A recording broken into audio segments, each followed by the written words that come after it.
All right. Hello, everybody. Sorry for the bit of a late start, but trust me, you didn't want me to start and then have to take a break like 10 minutes in. Hello, Apparition, Void Dweller, G-chan, and Jess. Welcome back to Higanbana. Last time, we had some epic as shit battle. Like, seriously, my god. Oh my god. I seriously love the way Ryukishi writes fights. Like, I don't know. It's like, he just really gets, like, viscerally into it. And the music was just incredible. Like, it feels like it's been forever since I streamed last time. I don't know why. Today feels like a Sunday, even though it's a Saturday. Oh my god, but what you gonna do? But last time, we had our first major hint of a larger plot going on behind the scenes. Hello, T. Where, that demon with the rabbits, that tricked the boy, took advantage of him, I should say, with the rabbits, was hired by one of the demons of the council. But we won't have any idea who hired him because Higanbana ripped his tongue out while she was still in cat form. Rabbit form, I should say. Pretty brutal. Damn. Oh my god. So yeah, we finally got more hints of a larger plot going. And of course we had our standard Higanbana creepy gruesomeness as well. Let's get back into it. One Girl's Day, Chapter 6. I believe there are 8 chapters in the first night, so yeah, we're getting there.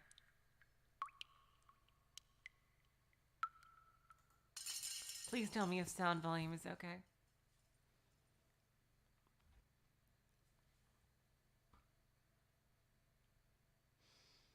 And yeah, once again, I have no idea who's narrating this. I tripped and skinned my knee. I know it's not the narrator, though. And on top of that, I was late. It was fun.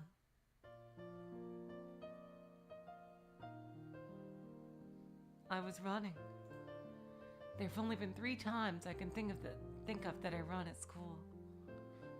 I wonder, are they holding a... I wonder if they're holding a piece of toast in their mouth while they're running. And when they turn the corner, they'll bump right into somebody. And that'll be like their love interest. First was for gym.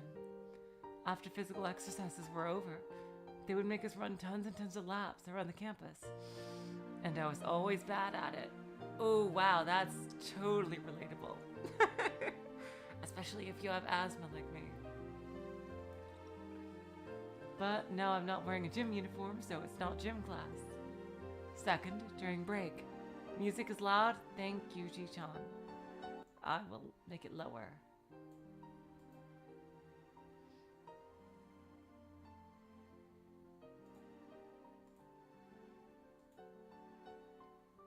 Hello, James! Welcome to the stream. Second, during break. I was messing around with my friends while causing a commotion, chasing and being chased by them.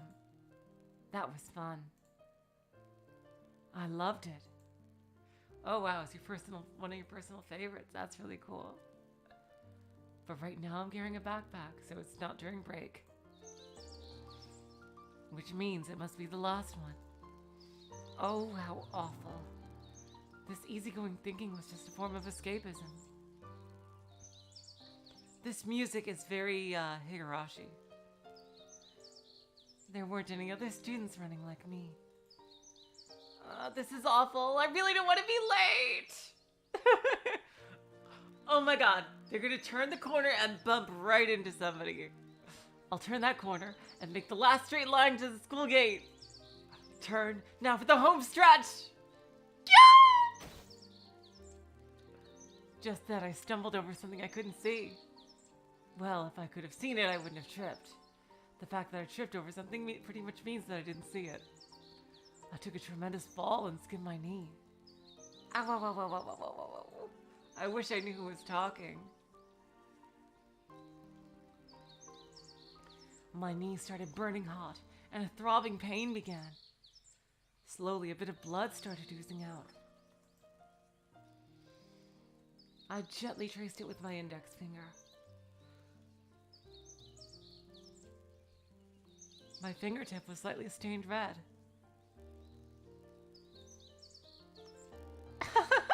How interesting. Looking down on her from the top of the... Here we go. Okay. Now we go to the omniscient narrator. Looking down on her from the top of a wall were two school yokai. Higanbana-san, that was nice. There was no reason to trip her. Ah, it's fine. Running because it looks like you'll be late, tripping and skinning your knee. I think it's a day that everybody should want to experience at least once. Higanbana giggled. Of course, the girl could not see those figures. Oh, whoa, whoa, whoa, whoa, whoa, whoa. Okay, I wonder if she's gonna get a Sprite.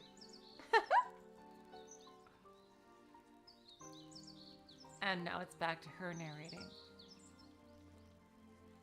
Higanbana, Marie feels like she's gonna be Higanbana's conscience. And I'm looking like there might be a point in the story where Higanbana is gonna be all set to be totally brutal and like ruthless, but then either Marie is there or she thinks of Marie and she holds back. And like she might like lose a chance to win a battle or something because of it.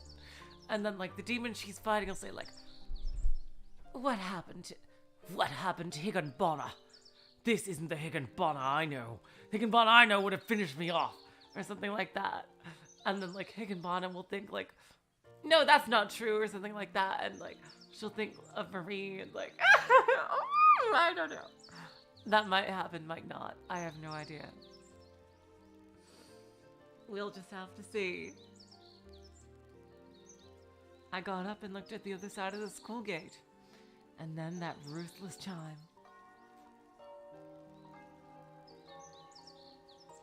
The gates rattled closed, and the tragicomedy of shutting out the students who rushed by at the last minute unfolded.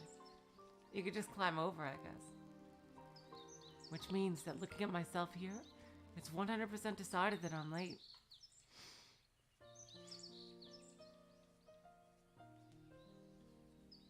Which means that even if I run now, it's no use.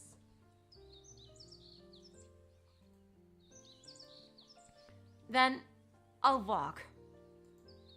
Exactly, Void Dweller.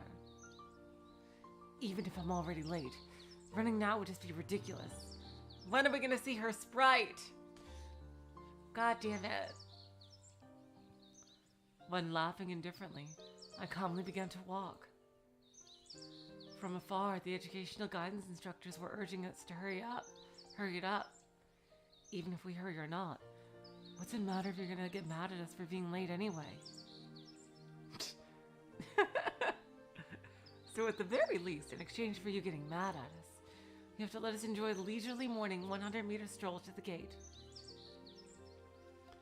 This was a good season. I was dripping with sweat from sprinting with all my might up until now. The wind that cooled my sweat and rejuvenated me felt incredibly good. Now that I had my fill of this refreshing morning, I calmly arrived at the school gate. Thump. I got hit by the— What?! Are you fucking serious? Oh my god. What the actual fuck? I got hit by the teacher's fist? What are you walking so slowly for? You're late, you know? Late! Yeah, I know. I'll run if I can make it, but it was already settled I was late. Enough with the excuses. If you don't like running, you can start leaving your house earlier tomorrow. Thud. I took— What the actual fuck?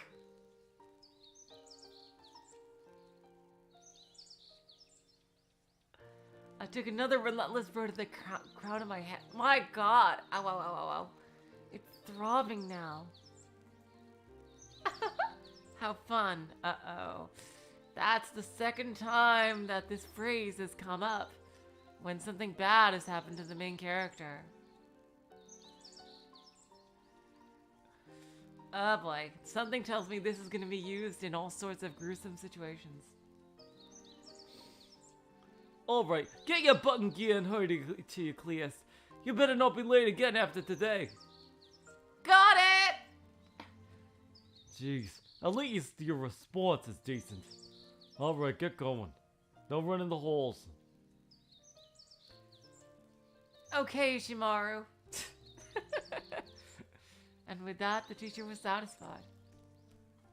Because a smile and honest response, that was a child's best weapon. That kind of exchange was also a little bit enjoyable. Really, T. Damn. I can't believe that the teachers were allowed to hit kids. Seriously, wow.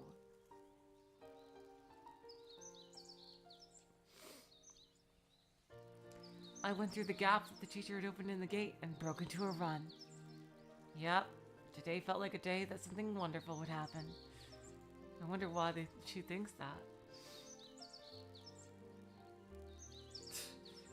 Interesting, so she can also read her thoughts. Oh yeah, that's right, that's one of Higanbana's powers. Tripping, being late, and getting smacked by your teacher. And that's a wonderful day? What is she, some kind of masochist? What an optimistic kid. Let's stop this kind of teasing. Oh, hello, Fawful. I see you with the Sugumi profile picture. Oh, lovely to have you.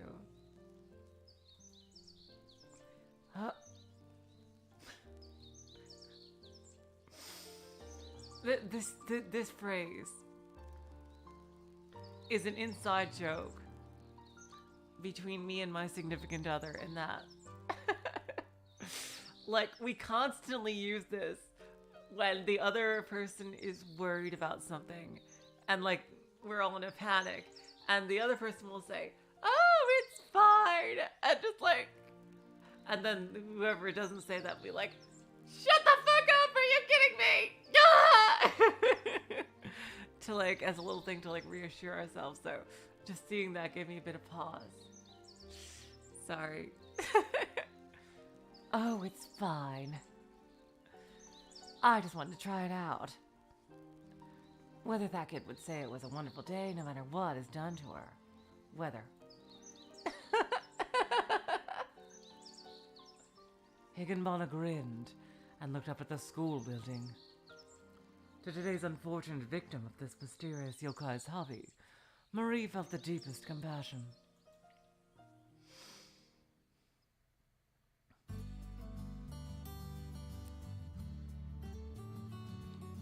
Ah, there's the starting village RPG music.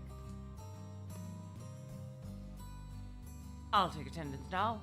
Aikawa-kun. Here. Adachi-kun. Here. Yeah. Adachi's here? Oh god! That's, I guess, to be expected given what kind of shitty bullying goes on at this school. Morning roll call. Answering this meant it was the beginning of... Oh, that's still the girl. Answering this meant it was the beginning of my school day. Those who are bored of school, or those who are still tired, responded sluggishly. That seems like such a waste. After all, if you respond cheerfully, you could have a wonderful day of that same extent. That's why when my name was called, I replied in an exceptionally energetic voice. Here! When are we gonna see this person?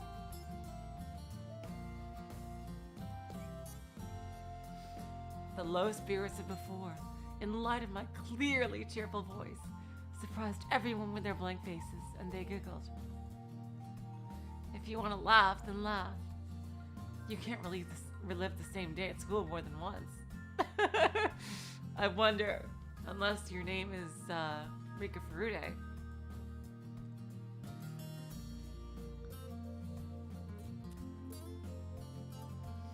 That's why at the start of this day, known as today, that won't come again, it makes sense to greet it with spirit. Well, there's a good response. Everyone else, do it like that too. And then the class just like groans. It's like, oh, come on, nameless girl. Next, Nogami-san. Here! Starting from my response, the atmosphere of the class suddenly changed. Everyone began responding with cheerful voices, as though to keep from losing against the person before them. See? With just one happy greeting, the day can change. I wonder why we never do these obvious things. The people who respond like they're bored end up spending the rest of their day in tedium, and that's just sad. All right, I'm going to collect your homework. So I want everyone from the back to pass it up to the teacher. Oh, wow, Ji-chan. Damn. Looks like you need a massage.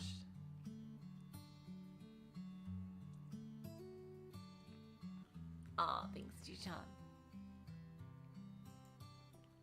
I hope there's nobody who forgot to do it. I shouldn't have to say what will happen if you forgot. The teacher threatened with a grin. If you forgot your homework, you had a punishment having your cheeks pinched and twisted. What the actual fuck? I can't believe that they're allowed to physically hurt the kids. The teachers, like, what the actual fuck?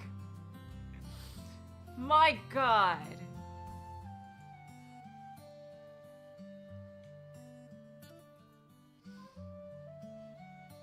I use earbuds, Void Dweller. It hurts, and the expressions of people who get pinched is silly, so it makes everyone laugh, so there isn't a person here who would want to forget their homework.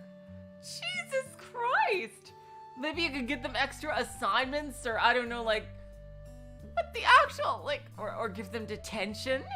Like, you know, that exists. It feels like a school from the fucking medieval ages.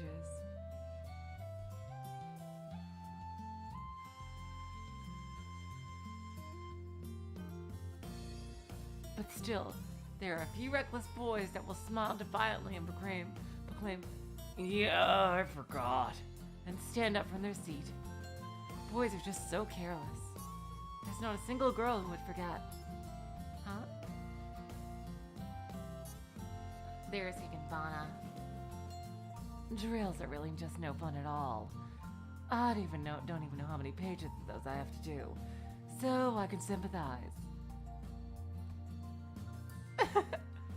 Higanbana-san, that girl's worksheet. That disorderly thing that Higanbana was blabbing about was without a doubt that girl's practice notebook. Higanbana, why are you torturing this poor girl? The one that should always have been in her desk. The girl, muttering how strange it was still searching around in her desk.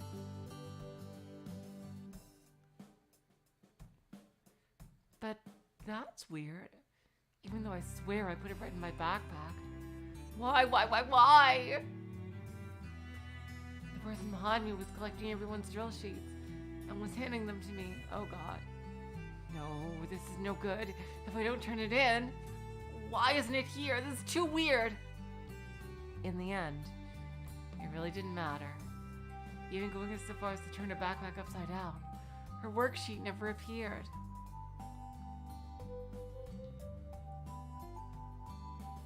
All right, and all of you who forgot it, head to the front. Even though I told you not to forget it. Jeez Louise. There were 5 boys and I was the only girl. Oh, why? Even though I know I did my homework and put it in my bag. That's true, Jess. Given Higanbana is no stranger to literal torture, this is quite light, childish pranks for her. I kept thinking that way, like I didn't want to gracefully accept my punishment, and I felt awful. I bet I just left it at my desk at home. Mama always said, before you go to sleep, make sure you aren't forgetting anything. Thinking it was a pain. Now I'm getting punished. Jesus Christ. Apparently, this teacher doesn't know that detention is a thing that exists.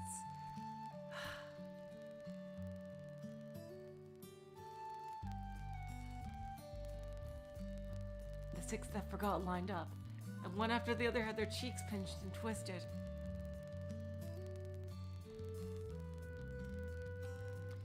These boys were all habitually forgetful. Really? How many times do I have to tell you before you stop forgetting? Next time you forget, I'll do this double. You hear? Double. I'll pull on your cheeks till your face looks like a bulldog's. Jeez. Oh goddamn, the teacher is a girl. Fucking hell! I need sprites!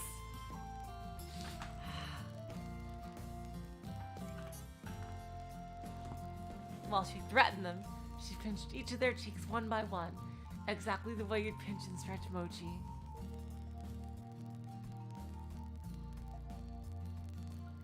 Seeing these warped, funny faces, everybody laughed hysterically.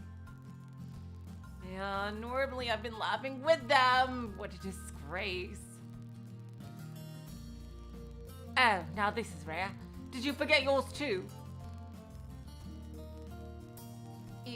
Yes. Even though I thought I did my homework. I guess I just forgot to put it in my backpack.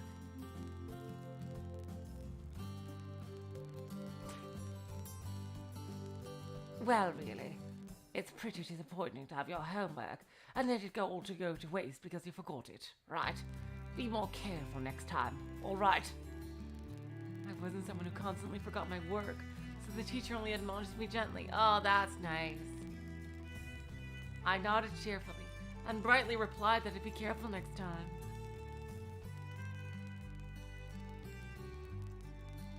James, this was written after Umineko, though.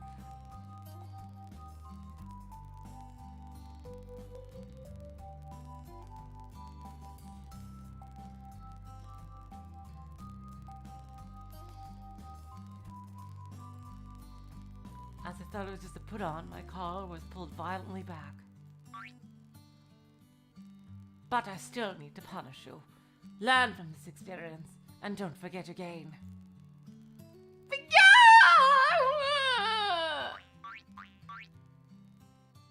Oh, for fuck's sake! God damn it. Seriously?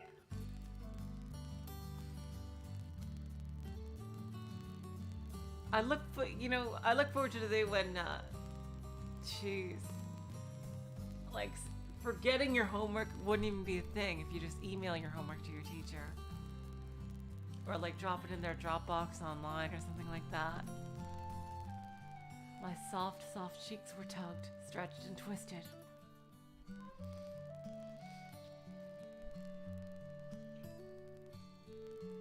I guess my face was very funny, because everybody was bursting with laughter.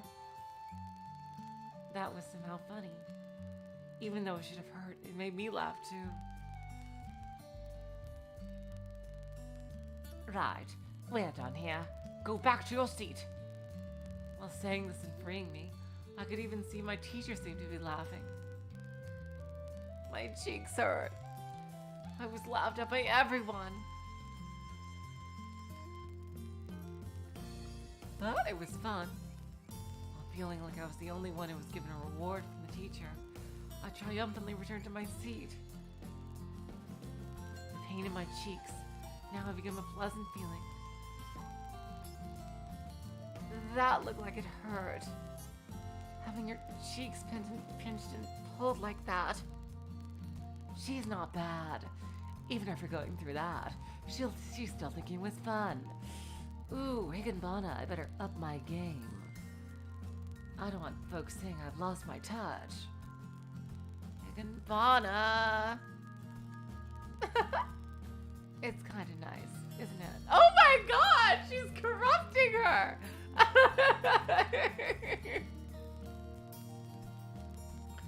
Oh my god! Our sweet little Marie is being corrupted!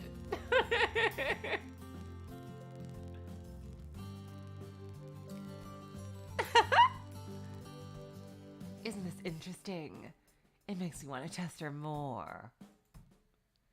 Higanbana's smile twisted wickedly. Though really, there weren't any more clean twisted tests she could do.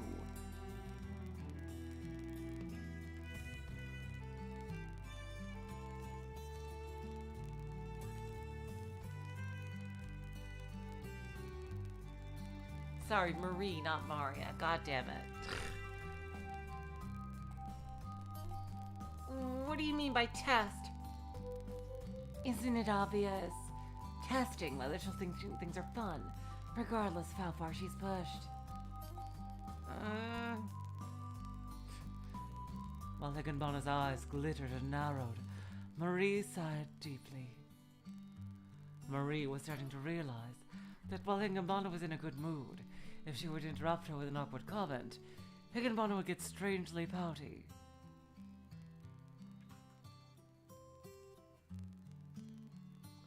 As long as she doesn't start saying she'll cause any harm.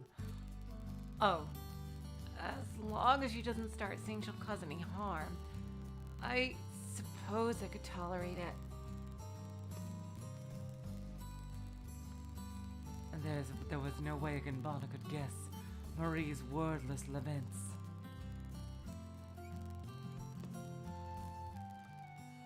All right, let's try it out. Let's see if you'll still think everything is fun, no matter what happens or how far you're pushed. Oh, God.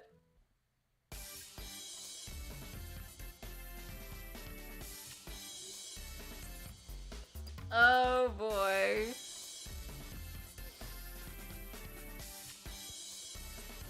The girl who caught the bad-natured school yokai's eye, in any case, had a series of unfortunate events all day by Lemony Snicket. On just this day, the rest of the rays of the sun felt really good. And without... Oh, God damn it.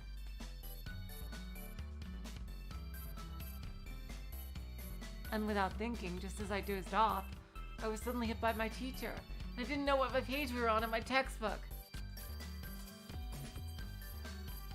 Continue reading. Go on.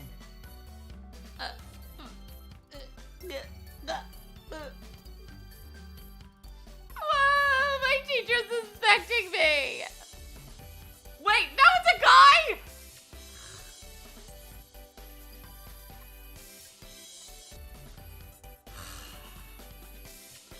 God fucking damn it. It really, the mood, maybe this is a more lighthearted short story, like, you know, just because the last one was so deep and plot-like. This music feels like it's from like it honestly feels like it's from a dating sim from the 90s or early 2000s. It's definitely anime school music, that's for sure. No, she does, James. She does have a different teacher for different periods. God damn it. I'm so shocked that this girl doesn't have a sprite, even though she's clearly the main character of this particular story. Wait, ow! My teacher's suspecting me. He thinks I was falling asleep. Oh. Page 48. Thank you. All right, I think I'm gonna give her the Erica voice, or version of it.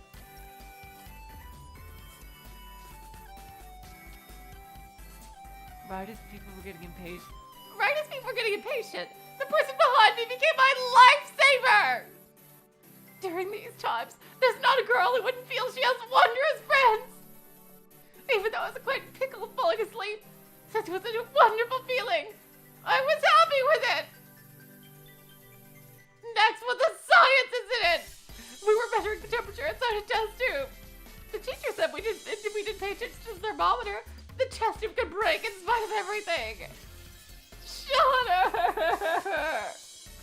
Oh no! Now I've done it! Why does the thermometer have to get slippery all of a sudden? Behind her, the mischievous school yokai giggled. Yeah, I think the prank scenes are gonna be funnier if this is Erica. Really, what are you doing? Sorry! It turned out like this. The thermometer stuck out from the bottom of the test tube.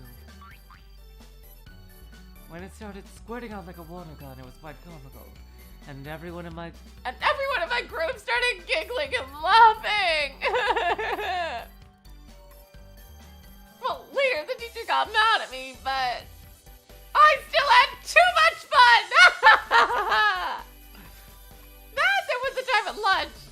For some reason, I just couldn't follow when I was drinking my milk. It suddenly went up my nose and a humongous sneeze came out.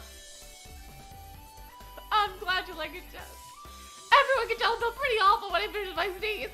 But then I had lots of milk coming out of my nose. And everyone in the class cracked up. It must have been infectious because countless boys started spurting out milk in the same way and the whole class erupted in explosive laughter. I and everybody else was reeking of milk and rolling in laughter.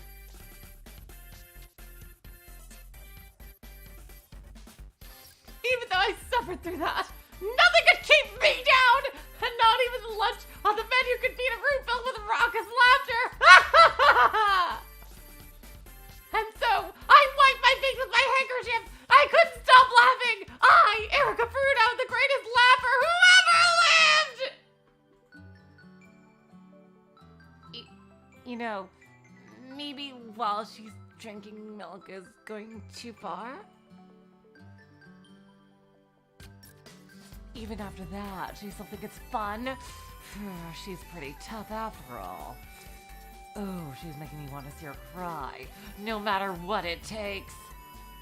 I'll make you cry. I'll definitely make you cry. I bet my title of the dancing Higanbana, the number 3 school yokai on it. Please don't bet your name on that.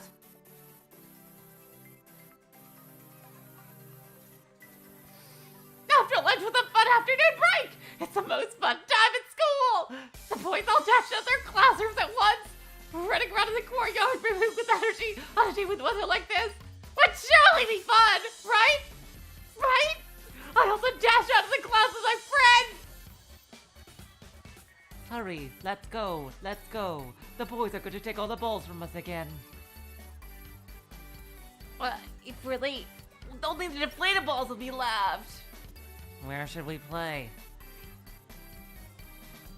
How about over there by the meteorological equipment? The grass over there feels so good. If you get a bunch of people together and you have a ball in the warm grass, just by that, the afternoon break glitters vividly!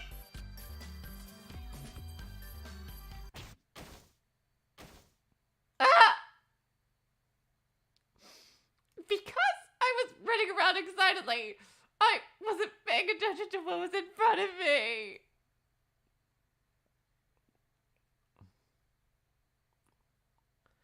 There was a girl hiding by the shoe rack, and I violently slammed into her with my right shoulder. She was probably an upperclassman, my senpai.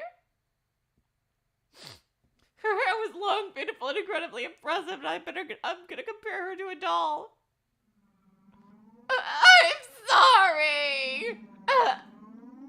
I moved the side of my busted up shoulder too much and started spinning round and round like something out of a comic and then fell over. I'm spinning like crazy, like a teacup in an amusement park. That feeling was likely coming in small pieces due to the shock and the intense pain. It was a pain so sharp it felt like the bulky blade of an axe was splitting apart my forehead. I was in myself hard against the corner of the shoe rack. While he stopped the shoe rack, I spun around and squatted down. Ooh, you shouldn't run in the hallways. I'm sorry. She said this while putting on a serene smile. But because the pain had made me dizzy, I couldn't even open my eyes. Are you okay? Yeah! There's... Oh. Kya! There's so much blood! Really?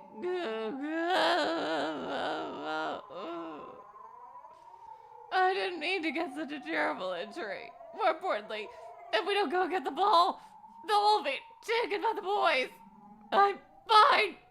So, everyone hurry and go. Go get a ball.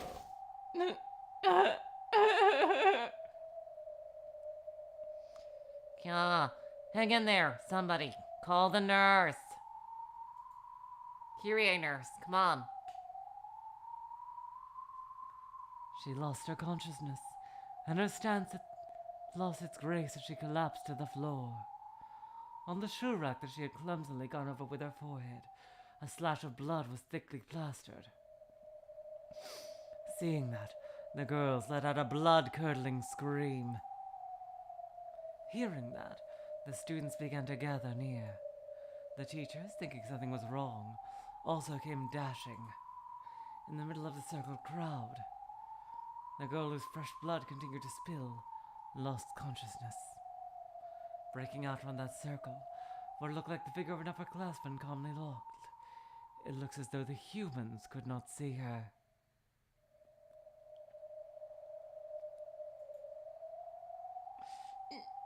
No matter how you look at this is taking it too far. Oh, it's fine. It's just enough of an injury to see her to the nurse's office.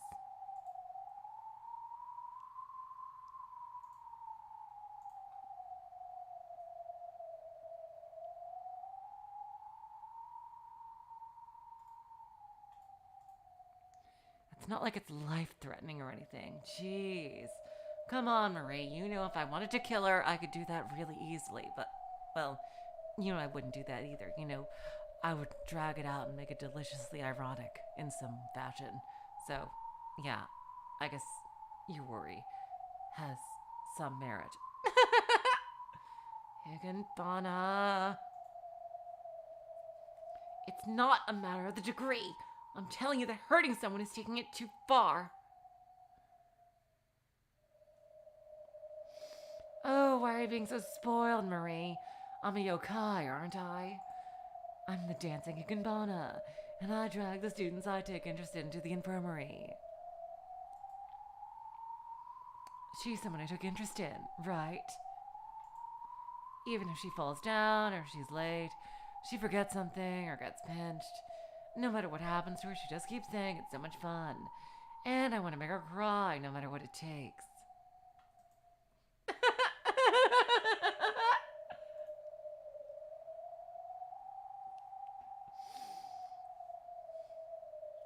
The girl was carried to the school infirmary. Although her worried friends stuck by her side, they were not allowed in the infirmary. There was nothing to do but pray for her well-being and dejectedly return home.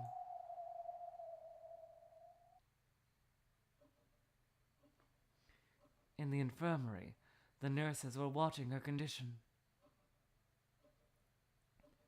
What do you think, nurse? Would it be best for us to call an ambulance? Oh, she's fine, sugar. The cut on her forehead is quite clean. But she's passed out. I said she's just fine, honey child. Kids ain't that breakable. She was probably just a bit surprised when she saw a lot of blood coming out. Let's just let her rest for a while and keep an eye on her condition. Could y'all let her homeroom teacher know that she'll be resting for a while? Yes. I understand. Fortunately, It didn't seem to be bad as bad of an injury as it looked. A bandage had been wrapped all around the girl's head, and she was lying down on the bed.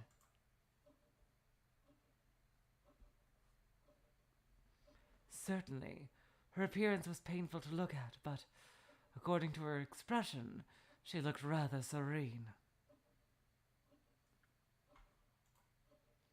In actuality, she also didn't think that she sustained that serious of an injury.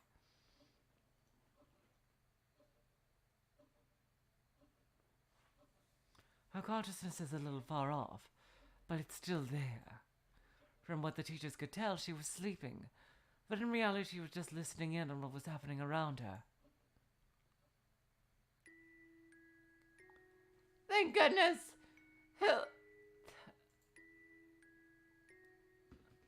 It looks like it's not a serious injury. It's a relief, but it also feels a bit disappointing. On a day with such nice weather like this, when the chime went off, we simultaneously dashed out of the classroom. I was planning on playing like crazy, and it was ruined by hitting my head on a shoe rack. Still, I thought I'd at least end up with a bump. By no means did I think it would collapse. Today just isn't really going along with me. But, well, I guess it's fine. I was thinking I always wanted to sleep in the infirmary bed at least once. My wish came true, so maybe that's a good thing?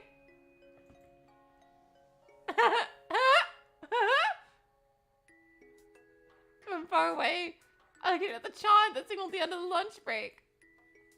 I think it's 5th period, so maybe I could ride this out until the end of the school day. That's right, PE. If I get up right now, I can use the fact that I didn't play during my lunch break and exercise with all my might. Even though I feel more energetic, my body feels heavy, like I was half asleep, and won't listen to what I tell it to do. Stupid body! You're not the greatest body that ever lived! Man, even though the spectacular looking day of X month, X day, X year, XXX will never happen again. Why am I spending this precious school day sleeping in this place? I tripped and fell, forgot my things. Seriously, today just isn't so great. The girl was trying with all her might to think of a dream of sleeping in the infirmary bed as a plus. As could be expected with all these misfortunes piling up, was getting discouraged.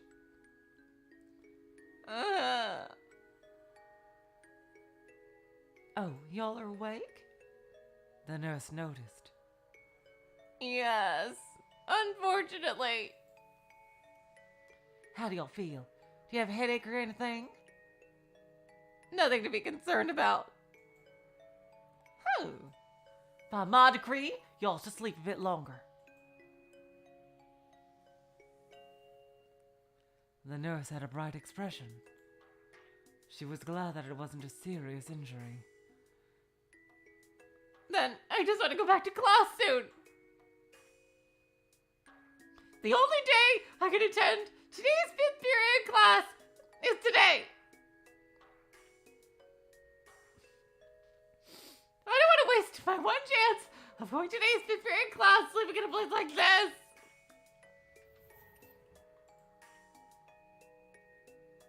Are y'all okay? It's because you're running the halls that you wound up like this, really. Oh, goddamn, that's the homeroom teacher, who was a girl. Okay. Are you okay? It's because you were running in the halls that you found up like this, really. My homeroom teacher came to and got mad at me. The school nurse saying, calm down, was standing up for me. I suppose that you could learn that running in the halls is a bad thing if you had to remember how much it hurt. Right?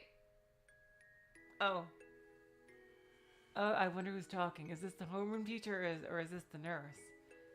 Ah, damn.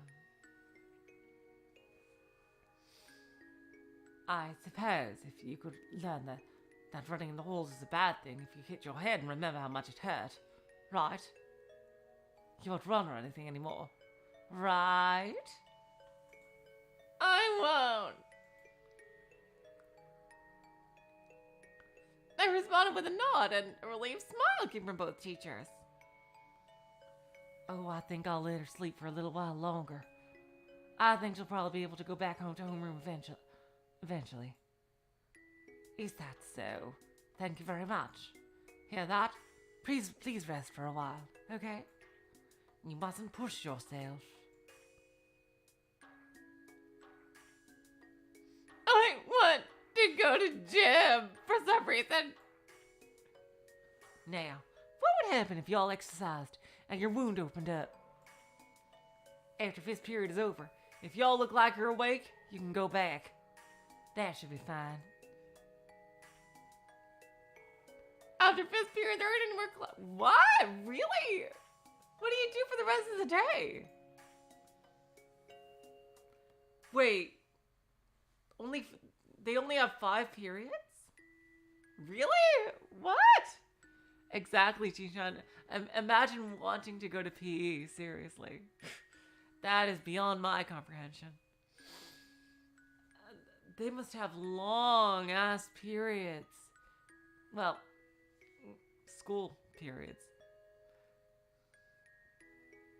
Like, seriously. Like, we had 8 periods in high school.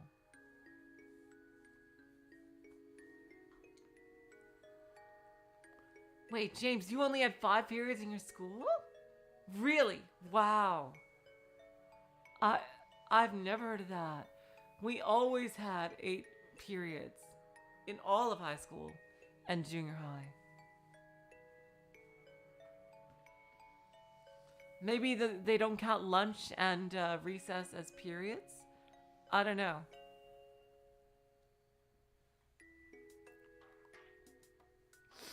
In short, my school life of today is gonna end here. Well, sick, I feel just fine. I tried to get up! And the nurse kept me from getting up and got mad at me, saying I should have get some sleep. I thought I tried to protest that I was energetic in my own way, but it didn't do any good. Eventually, their room teacher left. And chime sounding the beginning of 5th period rang.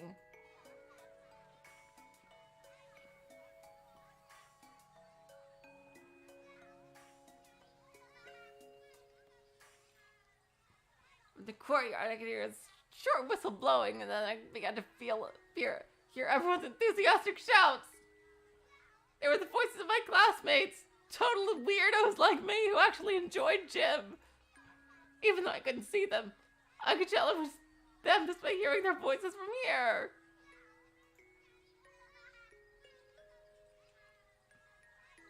Yeah, to us, apparition, lunch, and recess did count as periods.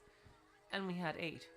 So I guess it's not, I guess for people who have 5 periods, I guess it's not too far off from what we had if you don't count lunch and recess as periods, because they always did for us. Because different grades had lunch at different times, because the cafeteria was not large enough to have everyone eat at once. So yeah, that's why lunch counted as a period, because different grades would have lunch at different times. So there was no set lunch period for everybody. It was periods 4, 5, and 6 that different grades had lunch at. I forget which one corresponded to which. I do know that from junior high at least. And high school also did periods 4, 5, and 6. And then seniors didn't really have a dedicated lunchtime because they were allowed to go out of the school to eat in high school.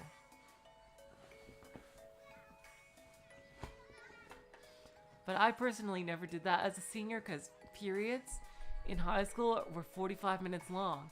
And I would never be able to stand the pressure of leaving the school and going somewhere while knowing I was on a 45-minute time limit. I would never be able to do that peacefully, ever. Like, seriously. I would be too worried if I would be late coming back. So I just had the little room that they saved for seniors who didn't want to go out. In high school. Anyway, back to the story. Sorry. I'm sorry, you guys. I go on tangents. It's just a thing that happens.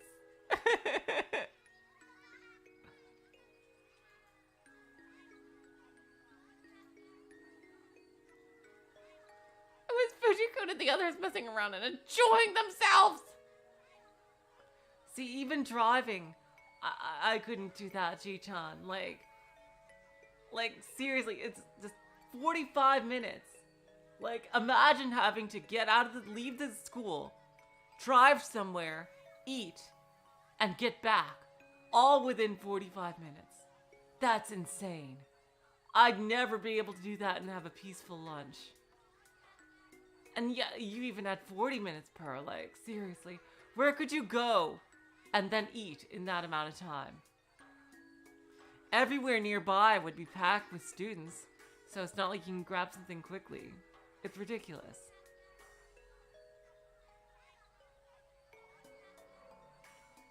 You need at least an hour.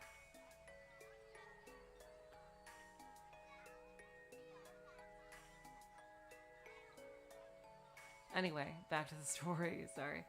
The lead of the girls, Nagashi saw another reward, and they got into arguments, and then they were warned by a teacher. Even though I can't see the courtyard, just listening carefully, I can pick up what's happening out there from the inside the infirmary. Yeah, I think the Erica voice is good for her, because the Erica voice is very good for Schadenfreude, which seems to be what Higanbana is going for with these pranks. Since the infirmary faced the courtyard, I could hear the voices on campus really well. And I think especially that's what they're going for here, because this girl does not have a sprite. So even though all I could do was look up at the ceiling like this, even like this, I could tell what everyone is doing. Even I could tell what everyone is doing. It's as if they're so close to me. And I can't see anyone. I'm the only one who can't be with them. Even though they're so close, feeling I was in a world far removed from everyone. I was sad.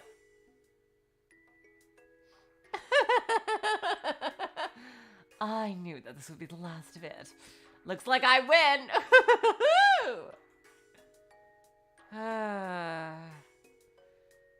I've lost a little respect for you, Higanbana-san.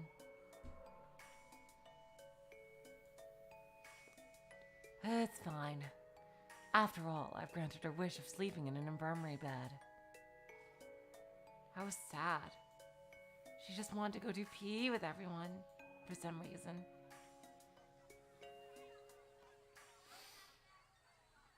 You see, when you're in the infirmary, you can really hear voices from outside.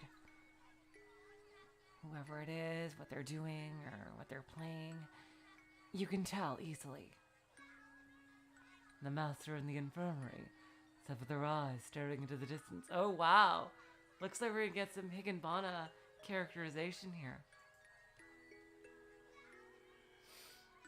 Even though you can feel everyone enjoying themselves, as if they're right next to you, you can't see them, nor can you be with them. Yeah. Ooh, wow, I love this. Could it be that you're talking about yourself, Higanbana-san? This is about all school yokai, or rather, non-human beings. Except for me. I'm a total badass and a prankster.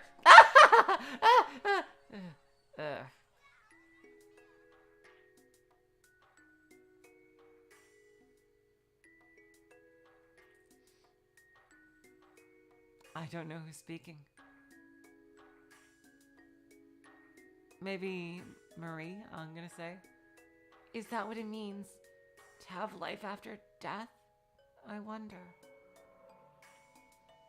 The girl was thinking the same. If I died, as I still have many regrets in this world, I'd personally wish to turn into a ghost without resting in peace. After becoming a spirit, where would I go? School's fun. Really? If I think about it, I spend more time at school than I do at home. So, definitely, if I were to become a ghost, I think I'd become a school ghost. I thought about that absentmindedly for a time.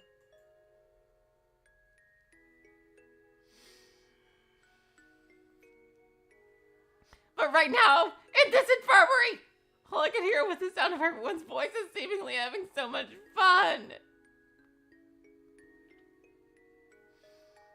I started to feel just a bit lonely, I suppose.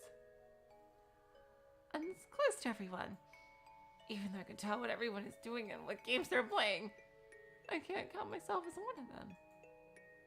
A simple wish to even see their faces can't be granted. I'd hate it, being a ghost like that. But sleeping here now, I am a school ghost. Perhaps, when I hit my head on the school shoe lockers, I really died. Perhaps I became a corpse on this bed? That strange idea crossed my mind. This one is super interesting. This is really about characterization for Higanbana. It was scary. I concentrated on wiggling my fingers. They move. I'm not a corpse! But as long as I'm sleeping here, I am a corpse. I'm a ghost.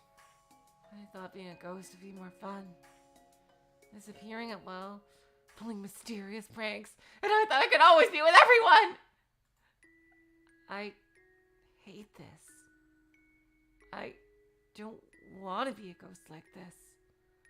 I hate this being like a corpse.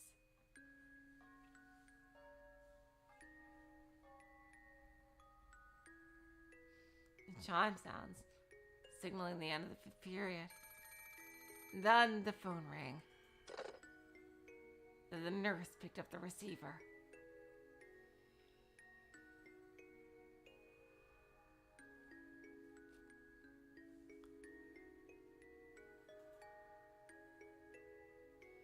Okay, I guess that's the nurse.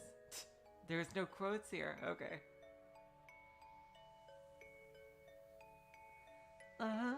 Yeah, y'all been a great help. Yeah, thank y'all. Woo! Saying that, she put down the receiver, and after briefly checking my condition, she left the infirmary.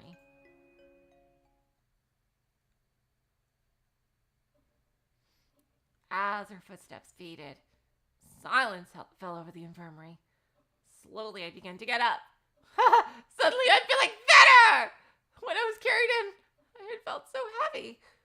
But now I already felt completely better. I wonder how long I should wait here.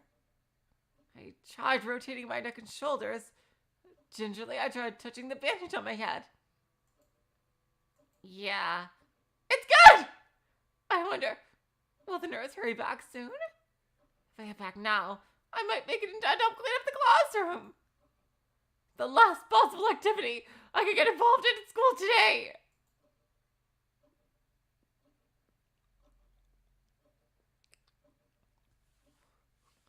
I tried waiting for the nurse's return for a while, but she didn't come.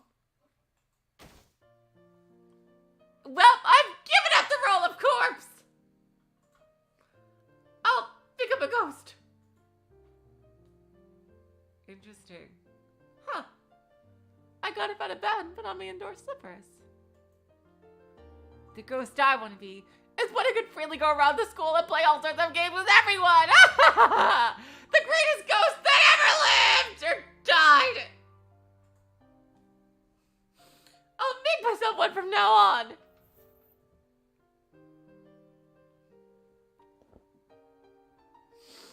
I smoothly opened the infirmary door. The hallway was overflowing with noise. joyful voices, laughing voices, the sound of money going back and forth, the sound of them on stairwells.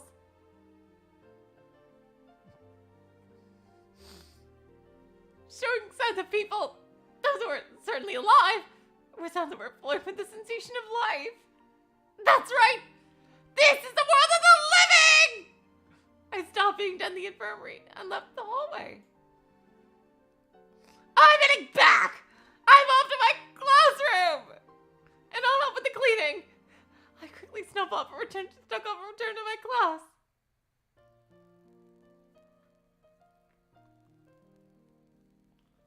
Oh, so her name is Yoko. I see. Interesting. Yoko-chan, are you all right? Look at your head. Yeah, I'm completely fine now! Yoko, the greatest healer to ever live! My bandages, though. Just don't go and take it off. Everyone voiced their concern for the bandage on my head. Normally completely unconcerned people even asked me if I was alright. Feelings like those made me feel so happy! Everyone kindly asked me to rest instead of clean, but I refused. At the very least, I want to clean the room with everyone! Because after all, it's fun. It's the very last thing in his school day. Really? Damn. My job was cleaning the science room, putting the chairs on top of the desks. Everyone began going around the room with brooms. More than sweeping the floors, I felt like we were chasing each other around. Oh, wow. Higanbana is being really nice by not pranking her here. I think because she read her thoughts, and she found how similar they were. This was a wonderful little break chapter. If it was truly this short.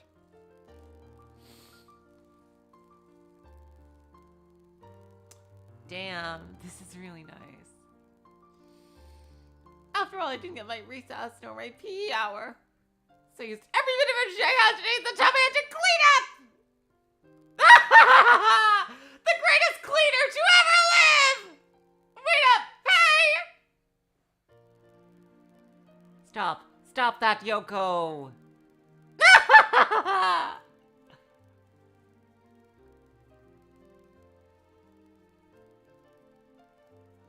Leaping and bouncing like little cartoons of cats shooting mice we played. Sometimes we'd slip and fall or bump into the corners of the desks. But we were having so much fun we didn't feel a thing. Oh! Hello! Hey, you!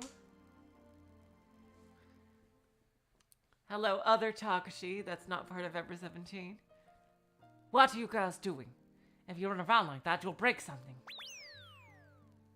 Oh, yeah, Nonamiya was Takashi. Okay.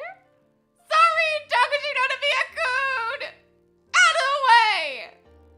Yeah!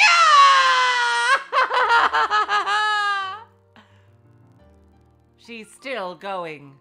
Hey, stop! Take that! The room I was using chased after my friends ran from the science prep room to the laboratory. Got caught up on something. What? I thought and then give a loud splat. See? Didn't I tell you? Yoko, are you okay? I'm fine, but it doesn't look like this person is doing so well.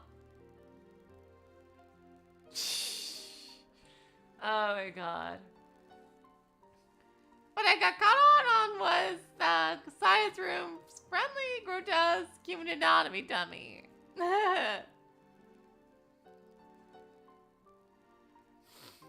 He had tumbled to the floor, making it into countless pieces. It's fine. If we keep quiet, they won't think it was us. Oh no! Don't even think of doing such a thing.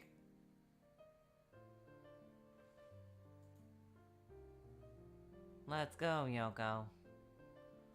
Yoko?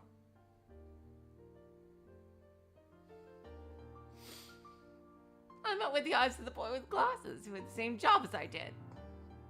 That's Takeshi Nonamiya-kun. He's not really a boy I've talked too much, but he had a shocked look on his face. Wait a minute.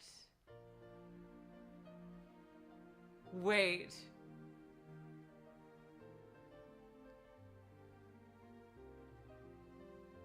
Oh no. Oh no. Oh no. Oh no. Oh no.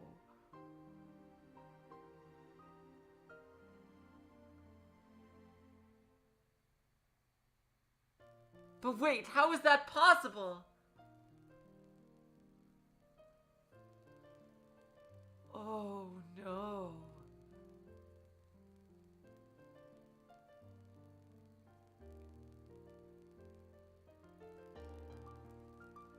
Oh no. This was a prequel to the second story. Oh god. Oh god. So when Higanbana said she was friends with Yoko. Oh my god.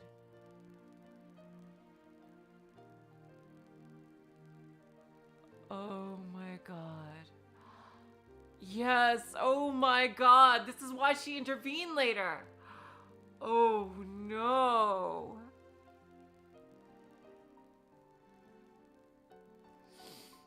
Oh no.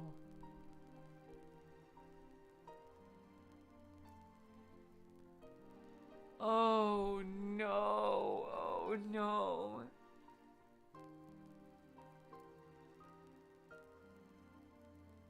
Oh god.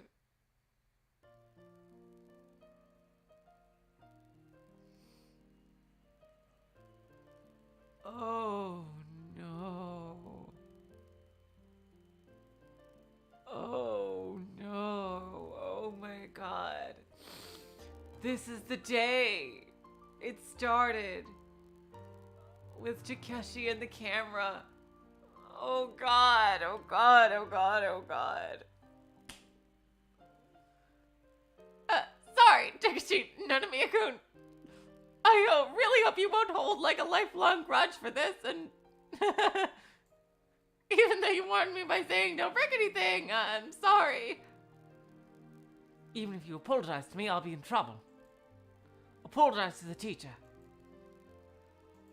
Yeah, you're right. Sorry, Nachan. I'm gonna go apologize to the teacher, okay?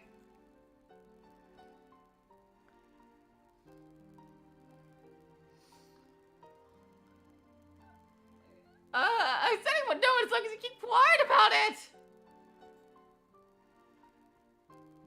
I'm guessing this is one of her friends. What? I said he will know as long as you keep quiet about it.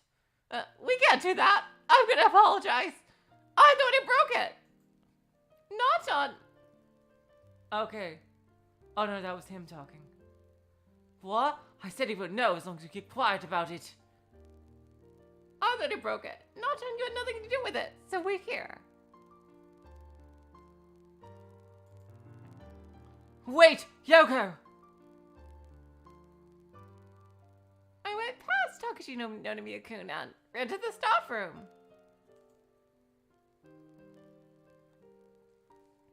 The teacher from the infirmary was there as well, so I got double scolded there to be quiet and not to leave. I did have the small thought of keeping quiet so that I wouldn't be found out in my mind. That woman's choice was true. But if I had to stay with like feelings like those, they'll stay on my conscience, and obviously I'll feel bad. So I got yelled at by the teacher, but my conscience was clear.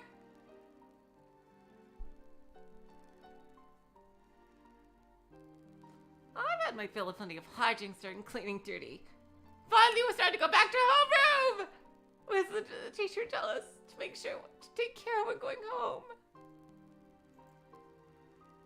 Yeah, did they get a second shot? This is really interesting. Wait, that's not what happened.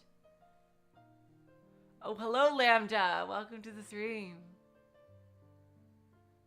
What's going on? Wait, this isn't what happened before. Are they getting a second chance?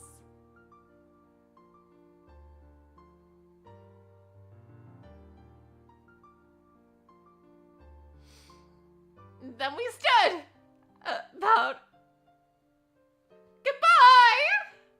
All my classmates ran out in a great chorus. Compared to their greetings with this morning, everyone called out with pleasant feelings of liberation. Then everyone started hurriedly chatting all at once. Let's go. Let's walk together. Today on the way back, wanna stop by my place? Sounds good to me. Let's go, let's go. Thanks, you guys. I was worried because I haven't used the Erica voice for anything but, well, Erica. So, yeah, it's interesting to use Erica voice on a different character. And I think it fits pretty well, so a different type of character, too. Suddenly everything feels so rushed. Yoko, let's go together. My friend spoke. I answered with a wide smile. Sorry. I have a bit of business to take care of at school. Head on without me, okay? Oh. Later then. See you tomorrow. Bye-bye. Yeah. Bye-bye. See you tomorrow. Everyone took off dashing together out of the classroom. The other classes' homeroom periods began to end one after another, and the hallways bustling with kids hurrying home. Even that bustling with its noise and chattering began to fade away little by little.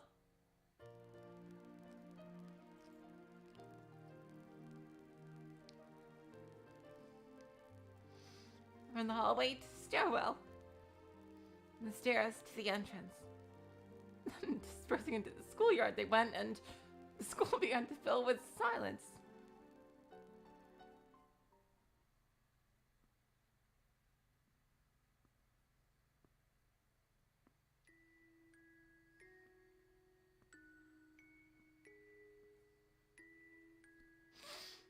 The sun slowly began to wane and painting the inside of the classroom orange. From the window, the teacher forgot to close. A cool wind blew, causing the curtains to gently sway. And the white bundle the wind made in the curtains as it blowed was something I loved seeing since I was a child, because it would remind me of white dresses. See you tomorrow! Bye-bye. Huh? See you tomorrow, because we can meet again. That's what farewell means, right? Huh? Bye-bye, everyone. Goodbye. I look over at the orange classroom once more. Then I slowly stand up and leave.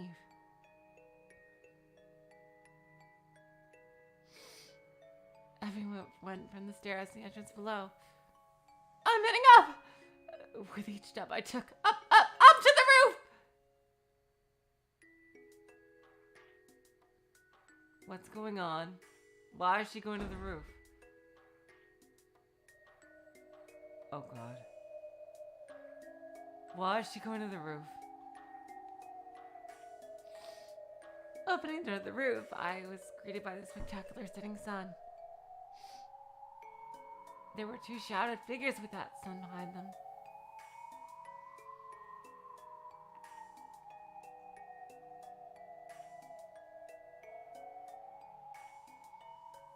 Wait, they could talk to her? How was it? Yokunimata-san. Oh! She got us right!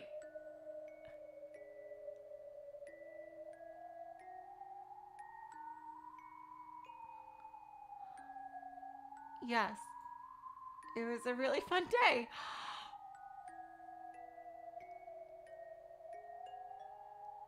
Oh my god. You met with all sorts of problems though, didn't you? Oh my god. Oh my god. They must.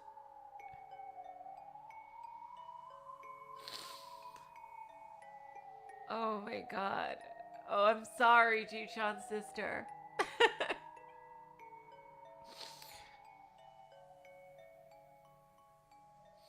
Yes! I dreamt. Oh my god. I was late. I forgot things. I got yelled at. I hurt myself and was sent to the infirmary. But I've done so many things, and it was a lot of fun.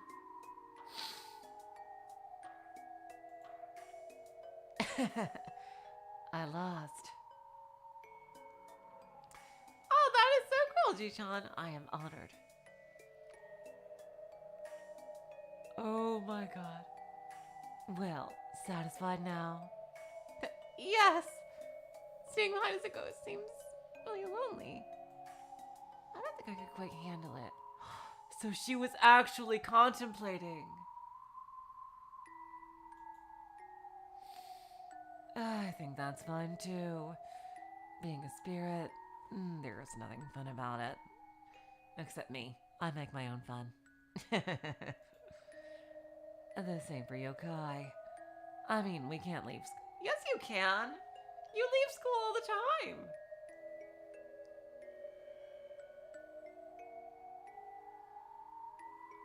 Wait a minute. Higanbana, you left school in the second story. What are you talking about?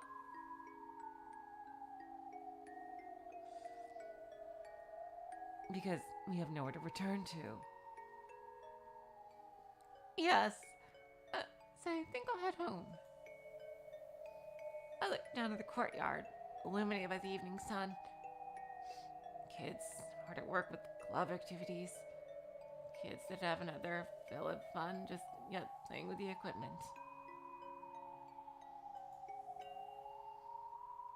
I can see all kinds of them. I used to be one of them once. I see, James. Thank you for that.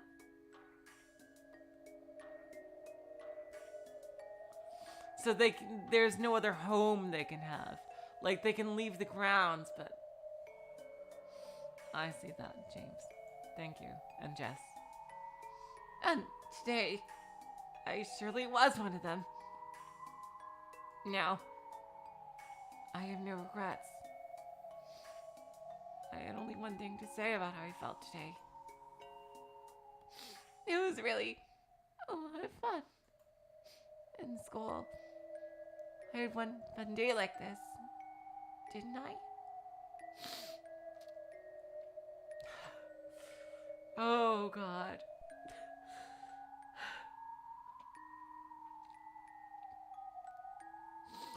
I wish I had paid more attention when I was alive. Oh, God.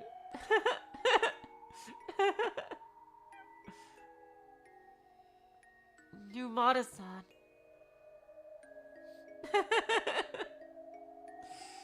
I continued to laugh because I was happy. Because I had fun being able to have such a wonderful day with a laugh. That made me so happy.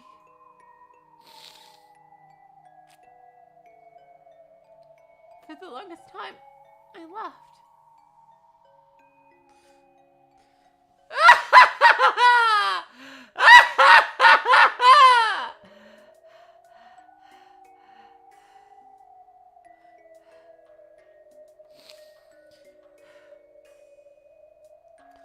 I am Yoko Numata, and this was the greatest day I ever lived! Thank you, Higanbana.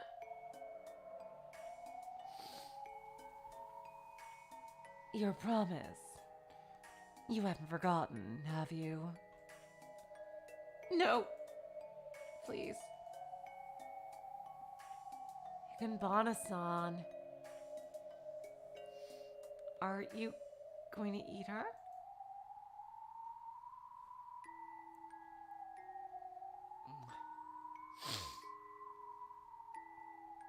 Since it's that kind of promise, I give you the miracle of today as a present. So your soul, filled with lingering regrets, could once again experience school life. Yada yada ipso fatso, and be exercised your strong lingering in pain, so I could take it.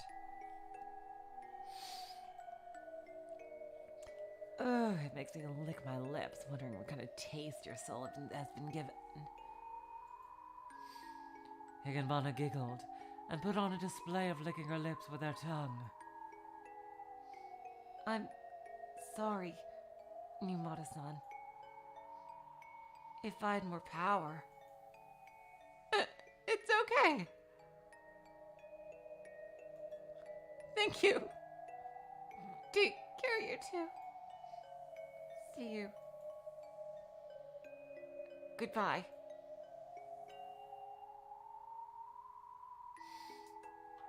She said finally, and waved her hand, like saying goodbye to a close friend.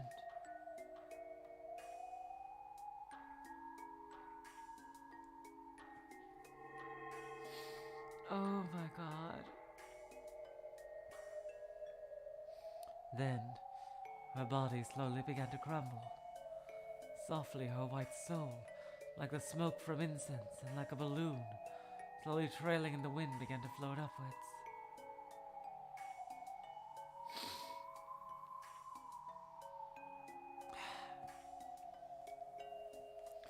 Higanbana gently plucked it and held it in her white fingers, and with her slender lips, she put its tail in her mouth.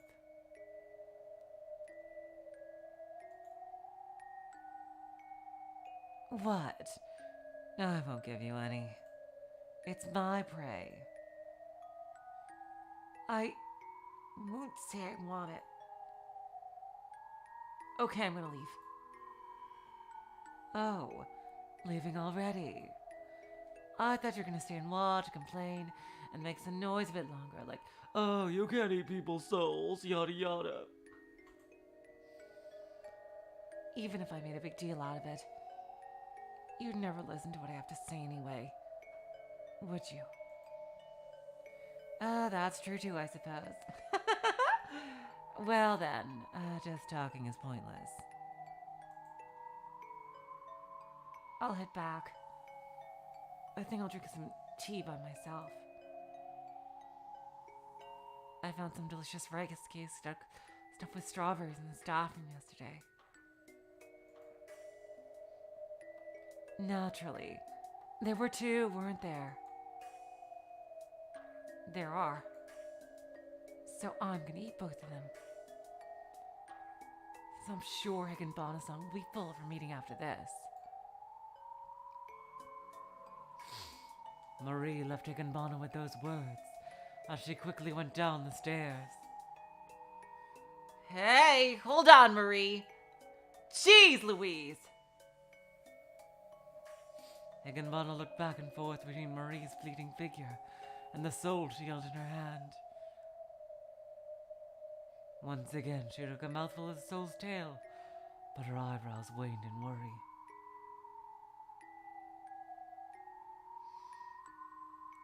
As I thought, your taste doesn't suit me.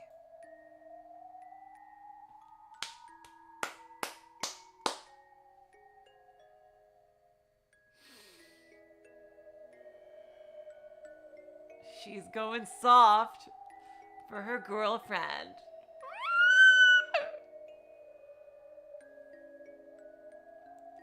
Spitting out the soul with a she wipes her mouth with a handkerchief.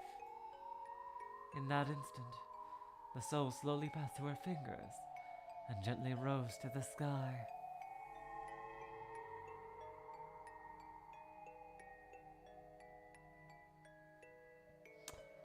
Oh, what have I done? Higanbana smiled bitterly as she looked upwards.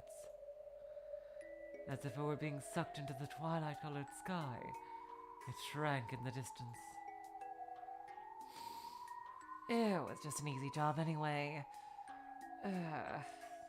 And rice cakes. Gotta look forward to the rice cakes. Higanbana shrugged her shoulders and put away her handkerchief. Marie! You don't really intend to keep everything for yourself. give me one, okay? If you don't, I will let you watch TV in the infirmary. Hey, are you listening?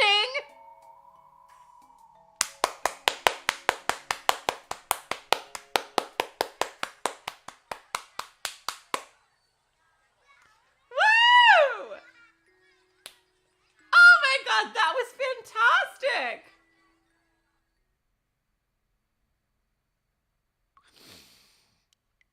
Oh my god, that was fantastic!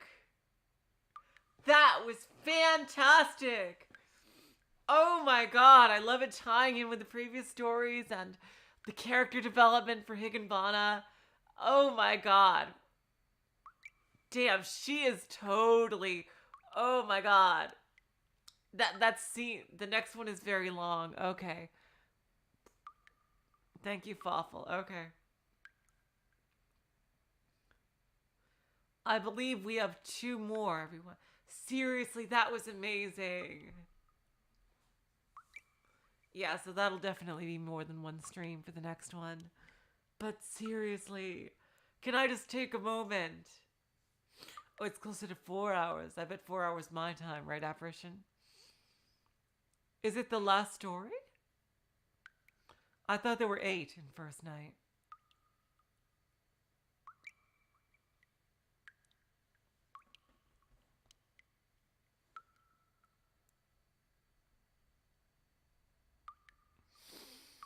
Oh my god, that was really great.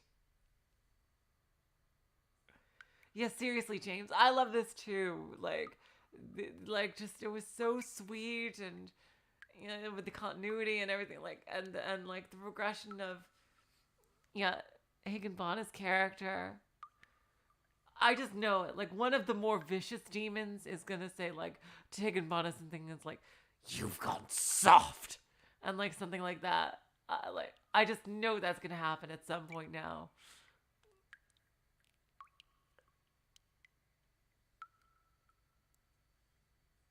Yeah, okay, so how long have we been going? How long did this take? It took an hour and a half. Okay, so yeah. Okay, so the next one is the final story of the first night. Damn, okay, so I thought there were 8, so there's actually 7. Okay, I see. So it looks like it's gonna be a lot of continuity stuff. If it's gonna end the first half of the story. Wow, okay. Let's see what it's called then. Ooh, and the hallway's lit up too. Utopia. Damn. That sounds rather final. My god. Okay, so I was wrong. There's only 7 stories. I guess part 2 did part 2 have more? So yeah, by the way, we're just gonna go right into second night after this ends, because Higanbana is short. You can see that already. It's gonna take less than 10 streams. Or probably no, not less than, maybe around 10 streams to finish. It like all of Higanbana part 1 is as long as the Higurashi console arc. We're starting now, Fawful. Definitely starting now.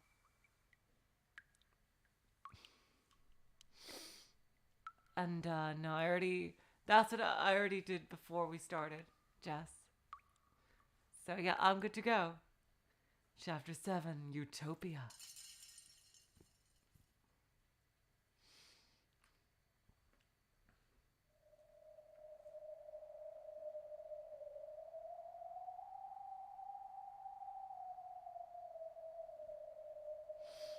A lone girl went up the stairs. Her gait was slow, step by step, firmly planting her feet on each step. She was slow, step by step, as if imparting farewells to each step as she went.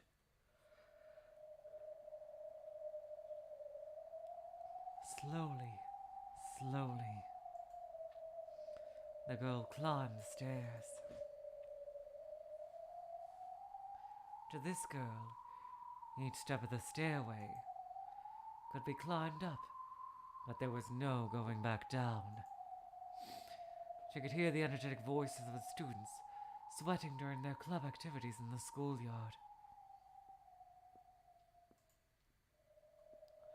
However, the inside of the school after classes had ended was so silent that even a deep sigh would have reverberated an echo.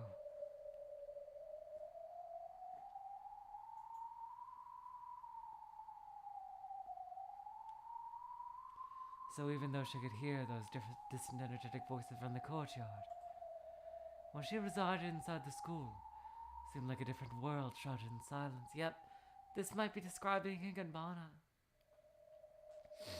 I wonder. That was how far she was separated from them, and I told her that they were in a world she could never cross back into again.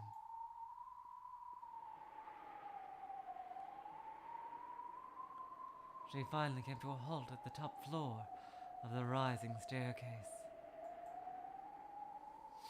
And there, the door to the rooftop.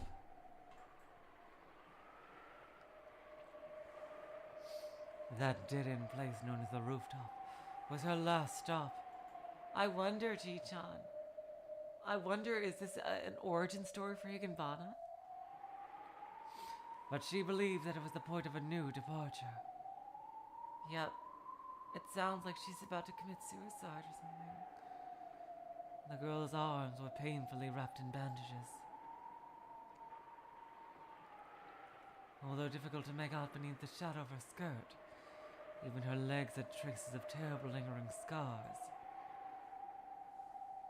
Oh, they're not caused by bullying.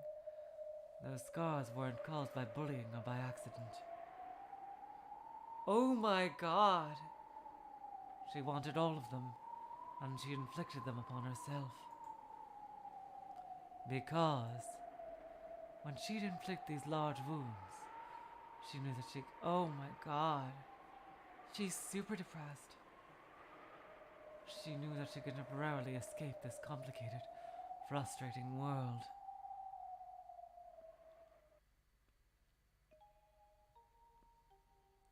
Home, school, both were complicated. No, the world itself was complicated. Everyone was foolish, stupid, and it's pointless to live in ignorance like idiots. Why had someone intelligent like her been born into a world like this? In the end, she couldn't understand that. And so the girl had no sadness at all in her expression. Exactly, Ji-chan. I think this might be a Higanbana origin story. I agree. It would also be a nice way to end first night. But what she did have was contempt and pity for all the humans in this world, but most of all, anger. For her unique soul, being born into the wrong world, a world like this, she overflowed with anger towards the heavens.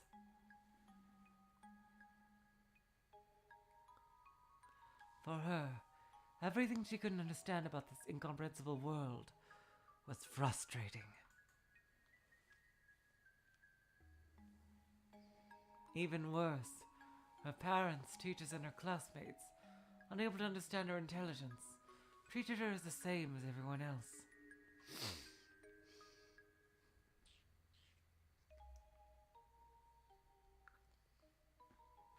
Before long, she could no longer stand breathing the same air as they did. And so she learned to hurt herself, being sent to the infirmary and hospital for severe wounds, offered her a moment of protection. Hello, NGH. Welcome to the stream.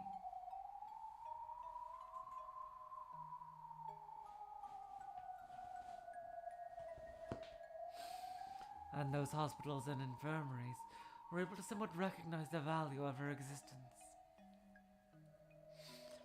So they'd give her the appropriate treatment.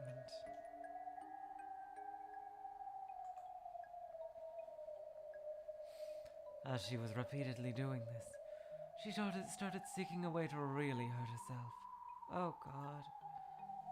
Finally, she reached it today. Oh no.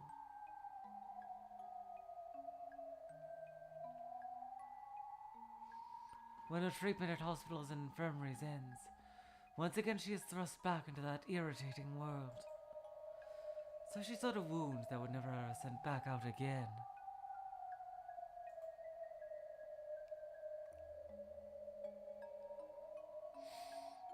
She understood that it probably wouldn't stop at just a wound. However, that was convenient, because it meant that things would end, and she would never again return to this frustrating world for all eternity. Injured or worse, either way was fine. That totally makes sense, Chichan. I was too worried about missing stuff from class. Honestly, when I was little, it was my dream to be able to take school classes from home, like in front of a computer and stuff. And just seeing that so many people are doing that now is really heartwarming. It's like, oh my god, my dream is coming true for so many people. I wish it was under better circumstances, but just this being a thing, you know? Like, I don't know.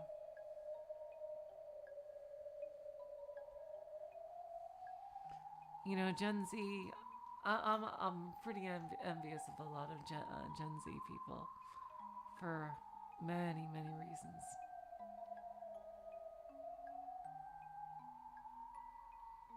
Holy shit, James. Damn. I'm so sorry. Injured or worse, either way was fine. Then, in her own way, a calm expression rose to her face.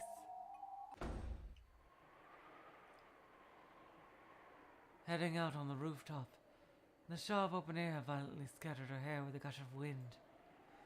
She could see the other students out doing their club activities, sweating it out in the courtyard. Idiots. Nothing but garbage. Every single one of them. Those simpletons with their minds in the gutter flocked and laughed, spreading their vulgarity, and sneered at me. You should all die.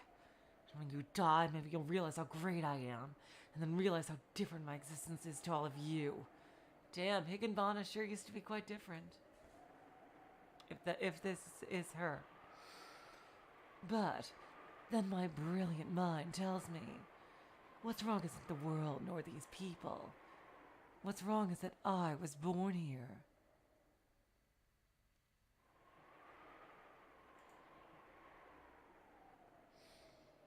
This is a world where vulgar beings live. And by a mistake from the heavens, I was allowed to be born into this world where I do not belong. In other words, the fact that I'm here, that's what's wrong. True, I agree, Jishan, but it's less mature than the Higanbana that we know. But yeah, very similar attitude. The girl spits out some saliva. She climbs and then sits on top of the fence. From here, if I take off just like swinging from a swing, I'll release myself from this repulsive world.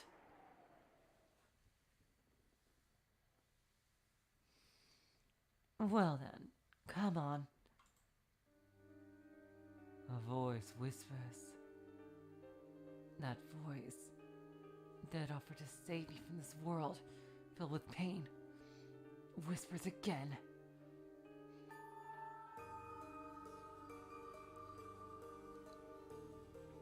Are you scared? The voice laughs, daring me on. I'm not afraid or anything like that. I abandoned those kinds of feelings long ago. Ah, thanks, Chichan. It is quite depressing. I do try to lighten it up where appropriate, like, but even if I see tomorrow, It's because I have to live in this ugly and ridiculous world that nothing else can scare me. Compared with going back again to that classroom filled with idiots I despise. Something like this is... I don't know who's talking. Stop! Think it over! Killing yourself isn't gonna solve anything! I heard that voice come suddenly remind me. Who? I should be the only one on this roof. That voice wasn't like the voices I could hear in my ears that led me to where I am today. It was a voice I could hear only in my mind.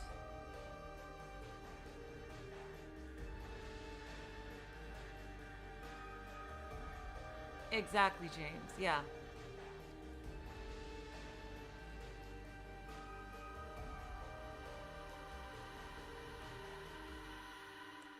Despite that, I knew that the owner of that voice was there.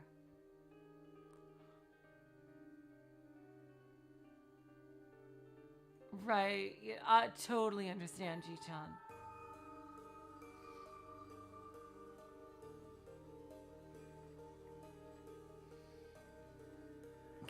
My advice, you work through things as you grow up. Like, for me at least, college is a much nicer experience. You learn more about yourself. You learn how to deal with the world. If you're having a bad time in junior high and high school, and then you learn, different ways to deal and you get more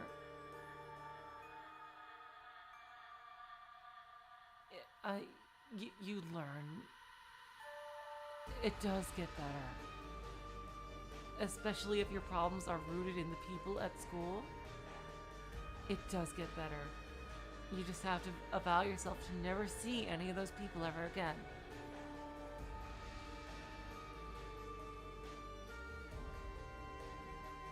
Like, I'm so glad. I never honestly want to see anyone from high school and junior high ever again, honestly. And I wouldn't be happier. Seriously. So... And look at me, I'm married, I have a kid, I have a lovely house for some reason. It does get better. You gotta trust me on this. Just for anyone out there who's having depressed, I've been there. I have. I absolutely have. And the more you work on with yourself, and the more you can remove yourself from the toxic environment and learn to focus on things that you love, things that make you happy, that's really how to do it. And don't listen to people who tell you to get back in a toxic environment.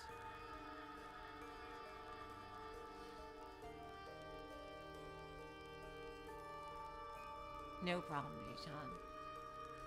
Anyway, let's get back. For some reason, this may not be Higanbana. If Marie is here, or if this is the past, then Marie knew Higanbana as a human, which would be completely mind-blowing. Seriously.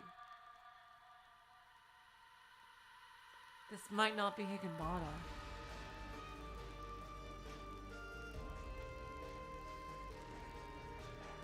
I turned around, and I saw a timid-looking girl gazing up at me as I sat on the fence.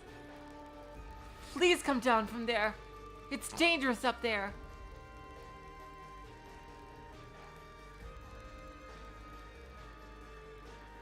Ordering me to get down from here, she reiterates her irresponsible words. I've had enough orders. Just how many insipid, meaningless orders from people like you do you think I've had to listen to? I've had enough. I won't listen to what anyone has to say anymore. Please don't jump!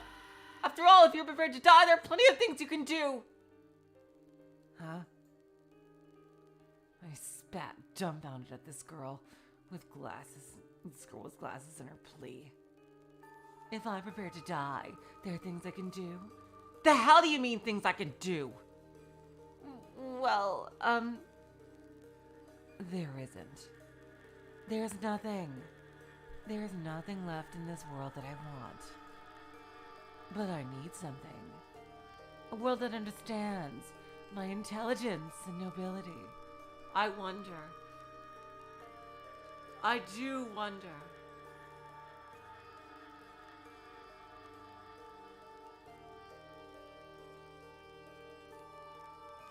Because if Marie knew and cared about Higanbana before she became a yokai, maybe this is why Higanbana reached out to Marie in the first place. That would be insane. Of course, there's the whole possibility that this isn't Higanbana.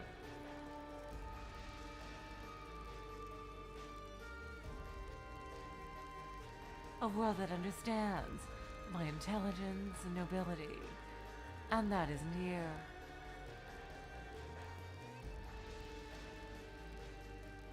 And therefore, the only thing I should do has been made clear.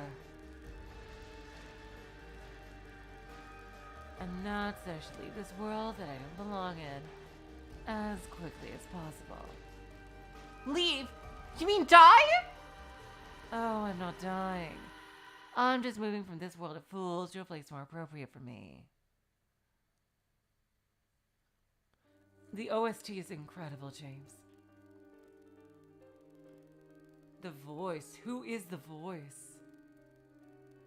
Yes, Jess, but keep in mind, we have the number 1 ranked yokai removes memories of people who died via yokai means. And this voice told her to do this, so who knows, you know?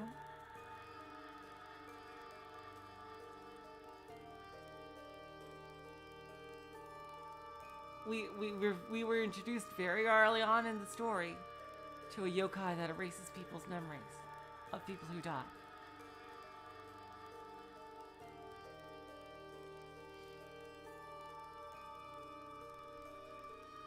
The voice told me how to cross into that world. The voice. It's in what invited me here, and it's the only thing that understands me. That voice just wants you to die! You're being deceived! Don't avert your eyes from the truth! Fight it! Don't misunderstand death as your only way of finding peace! And who are you? You, someone who was freed by death. Okay, so it's not Higanbana. God damn it.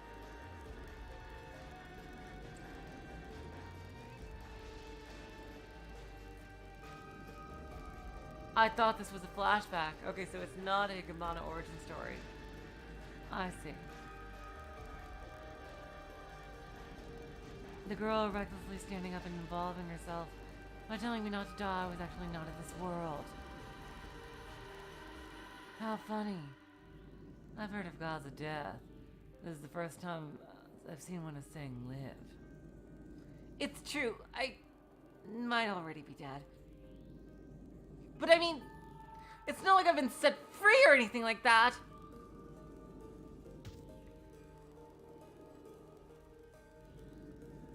That you're in this world, even after death, just means that this world is suitable for you.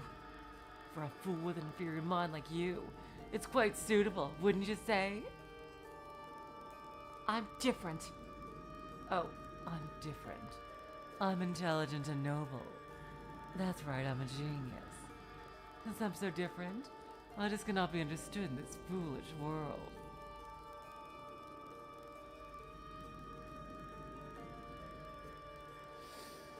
Yes, this is a world of black and white television. Since the television's black and white, no matter where it's projected, it all comes out monochrome.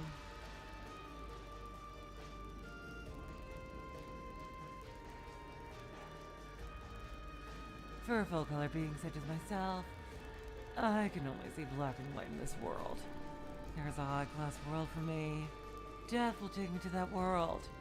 It's only my fairy. You know, chair on and everything. But... Later. Bye-bye. Well then, take me to that world that suits me. Wait! Ah! Oh, God.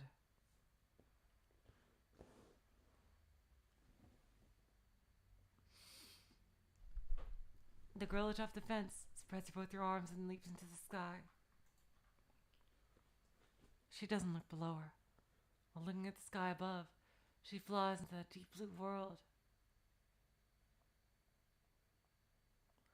Or at least she probably wanted to fly into the sky like that. However,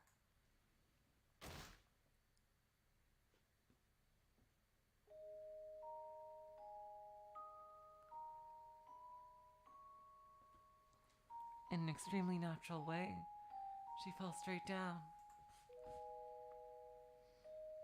It wasn't a dramatic slow motion or anything of the sort.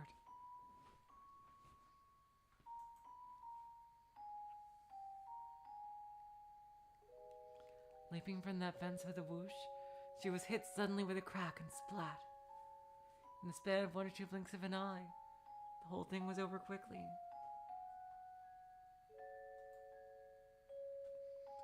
The most important event to her was something pointless to the rest of the world.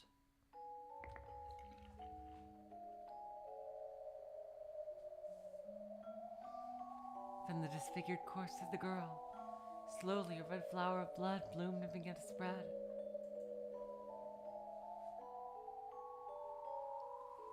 No one in the courtyard realized the fact that she had fallen into a hidden thicket. And from the damp, growing puddle of blood, slowly countless buds began to spring up.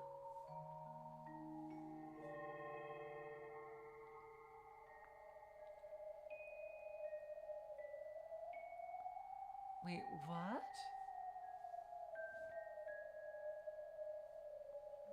How does this make any sense? Those are Higanbana flowers.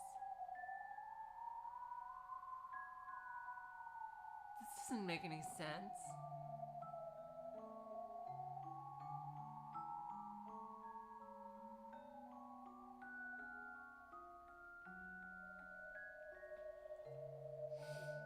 And those buds slowly spread and opened into large, characteristic flowers. Sucking the blood dyed a deep red. They were Higanbana, one after the other. The Higanbana began blooming en masse. It was as if we were drinking from the corpse.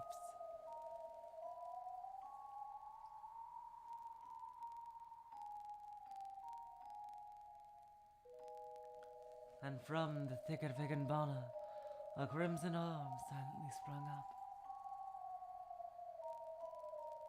It became a form that embraced her corpse. It was the youkai whose name was the same as the Higanbana that were blooming.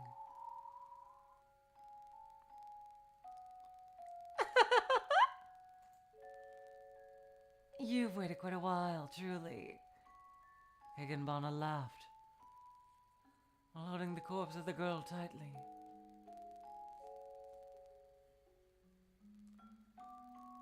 My dear friend, after 100 years.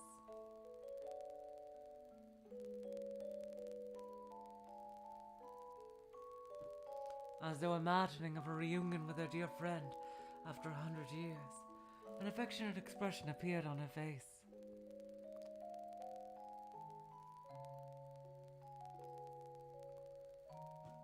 Finally, from the corpse's mouth, slowly something like a pale smoke came out.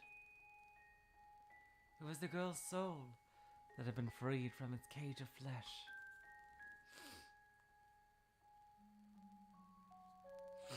A miserable soul that despised this foolish world and believed that there would be another more suitable world for her.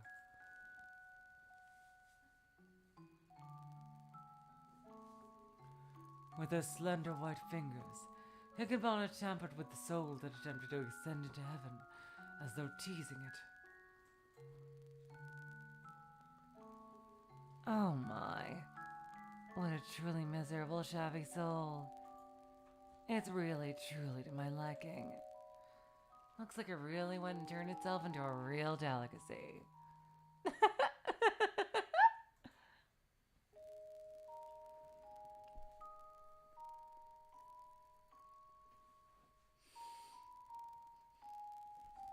Struggling to rise into heaven, the soul tried to escape from the girl's toying fingers.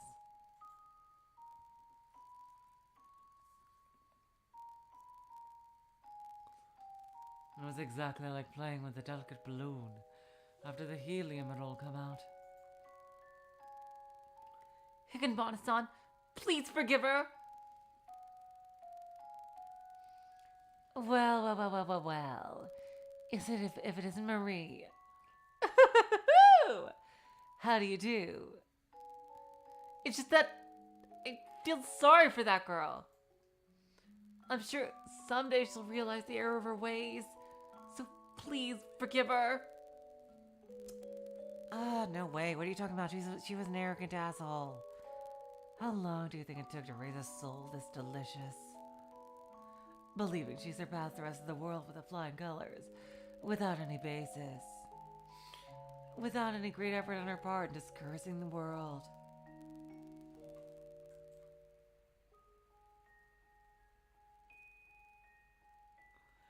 With a never-wavering belief that she was all-knowing and pure, I've discovered a beautifully foolish human.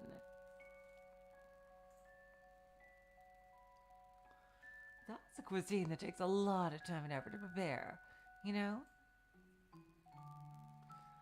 That was because you tempted her. Tempted? Who, me? Oh, you got me all wrong, sweetheart. I was worried about her and I told her how to be free. Besides, Marie, you thought you could try to talk to her? This girl is truly arrogant and wouldn't concern herself with trash like you and conceited an excessively foolish girl. She sneered at the stupidity of the world while ignoring her own.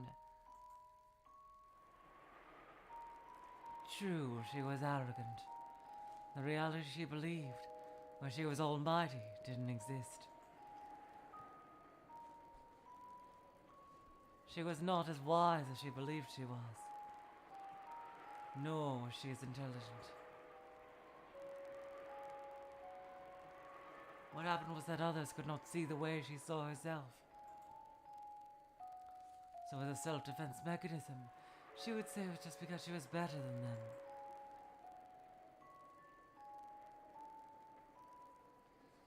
So perhaps it was she who was foolish. She was a foolish girl whose own opinions made her lack the power of being understood by those around her.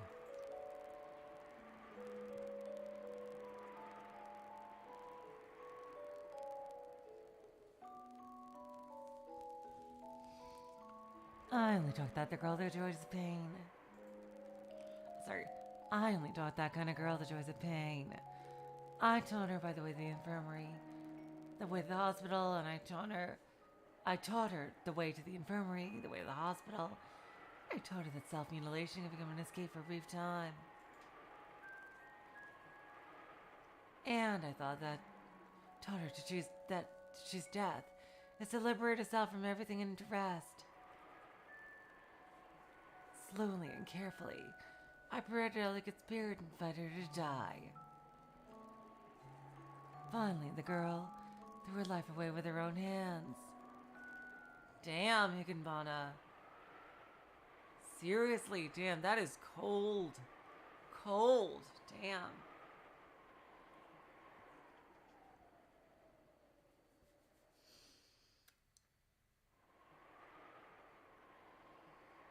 Holy shit, jeez. That's a really terrible thing to do.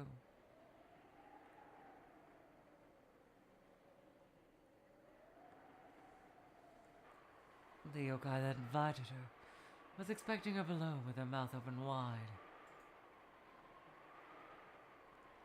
That was the dancing Higanbana, the third-ranked school yokai's hunt.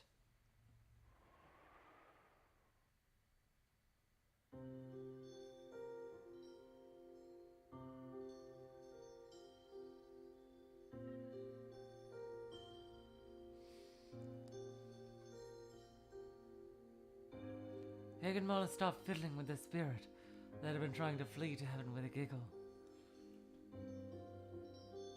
Yeah, Marie, I think, is going to be really mad.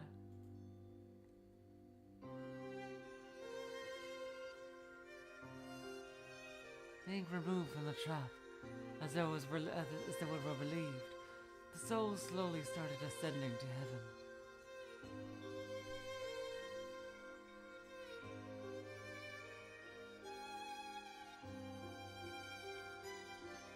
The soul finally may understand. Death would not be a freedom, nor a solution.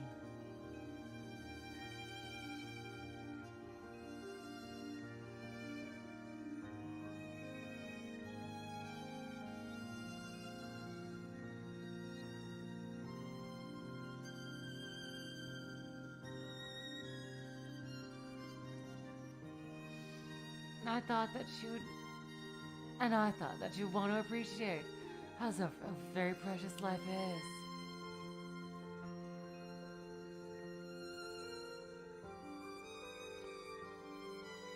At Marie's prayer, Higanbana laughed. Oh, that's something you should realize while you're still living, right? Don't you think that it's unfair to understand that because you're dead? That's...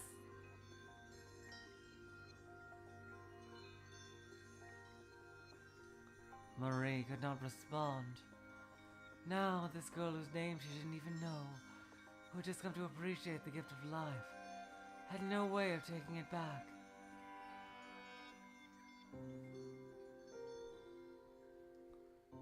But even still, at the very least, she had wanted her to understand.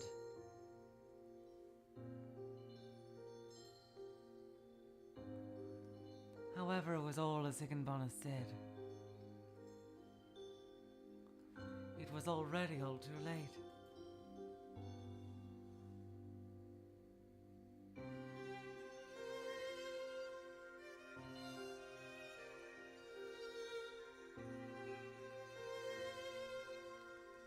If there was such a thing as rebirth, if there was such a thing as rebirth, I would have hoped that in her next life she would live life to the fullest.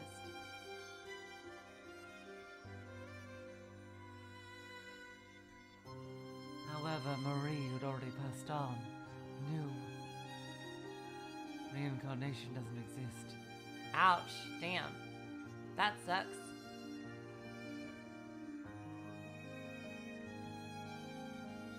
When someone dies, that is the end to everything.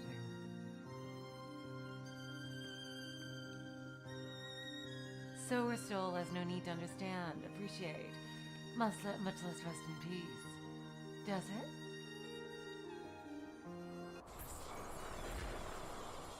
Oh, what's going on? Then, all at once, the thicket of Higanbana, like serpents, shot out quickly and captured the soul that was trying to escape to the heavens, and swallowed in the mouths of their petals. Ooh, God.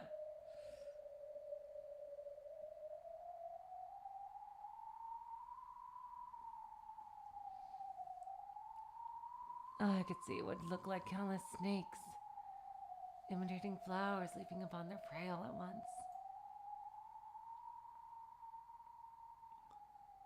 And that foolish and pitiful soul was greedily torn apart and swallowed by the flower petals.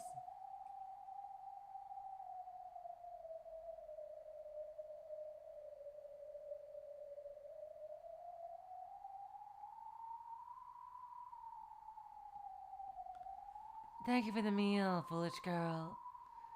Sorry, but I don't even remember your name.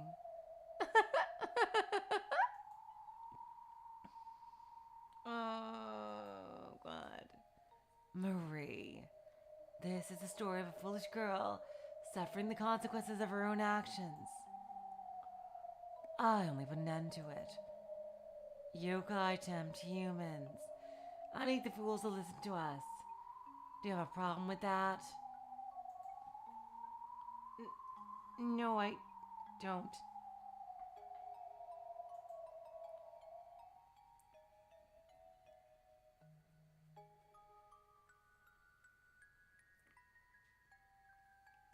Higanbana's kill was, as something for a yokai, something filled with love and affection. Higanbana only whispered.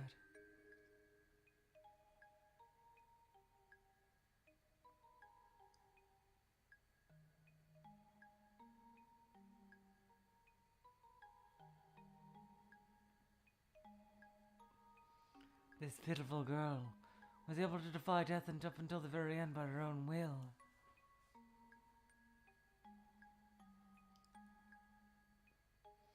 In regard to this hunt, Marie was left speechless. I imagined she would be.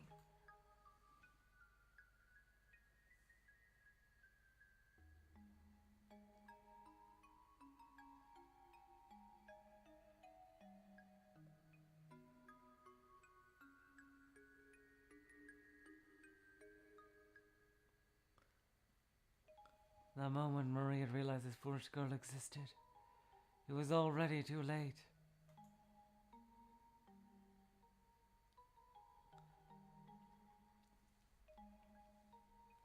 Although she whispered to her countless times to stop her thoughts of this folly, her words never reached her.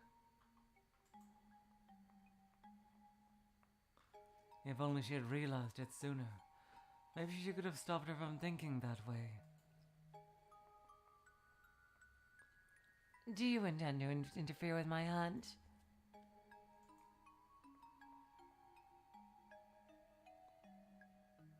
With a smile on her face, Higanbana gave a small threat. However, soon her shoulders shook from her giggling. Oh, it's okay. In our world, there are plenty of times when people go after the same prey.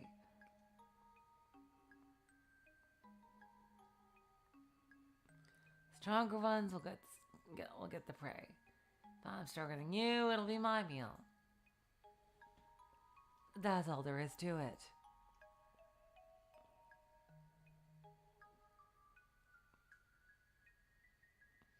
Marie, you're my friend, right? That means I don't hate you. So please feel at ease.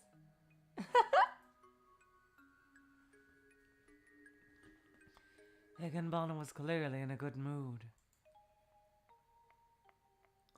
She had finally harvested the spoils she prepared for so long.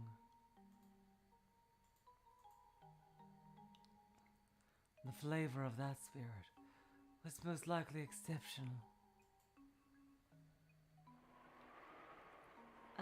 See you, Marie. Well then, I need to find the next meal.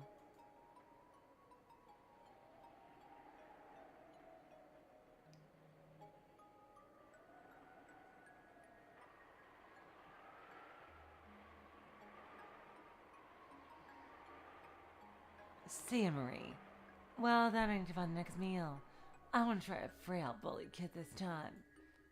Someone pitiful is bullied in their class and has grown tired of living.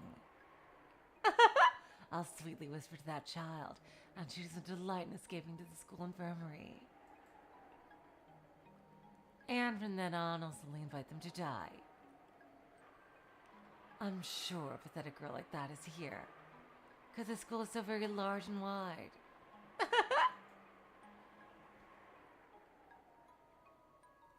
Damn, she is cold. Jesus Christ.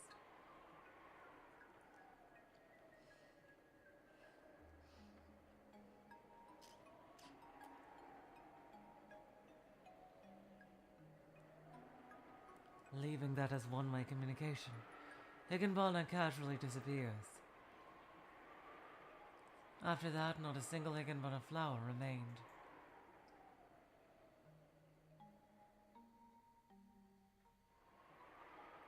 The large flower of crimson blood was all that was stretched out around the girl's unfortunate corpse.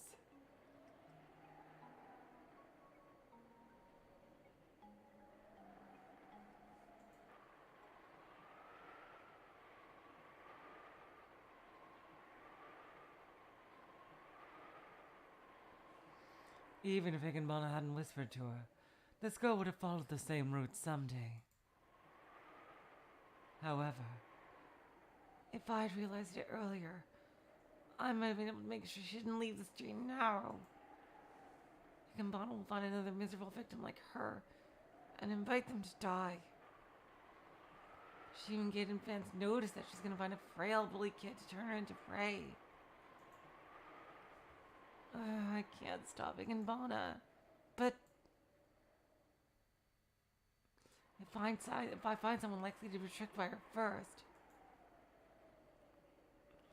I may be able to advise them in order to keep them from being misled.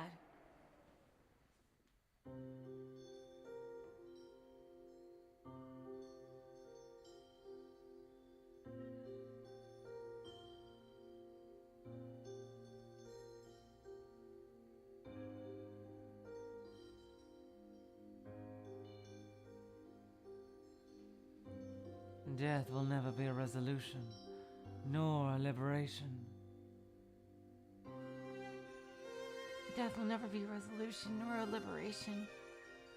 I was unable to help you realize this while you were alive. I'm sorry. Marie shifted close to the husk of the girl and softly stroked her face. She couldn't make that face peaceful, although she was able to at least close her eyes. Then she stood up and raised her eyes toward the enormous school building.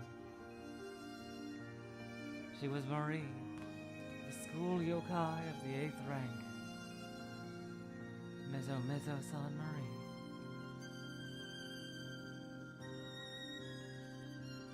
A girl who passed into death and was able to obtain the lowest seat of school yokai from her hapless fate.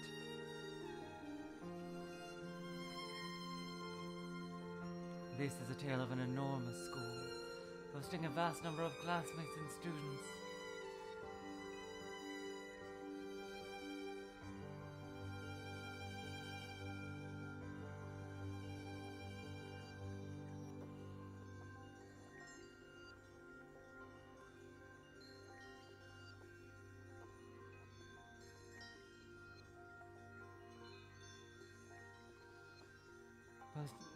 This is a tale of an enormous school, boasting a vast number of classes and students. And this is a tale of the school yokai and tormented humans that reside within it.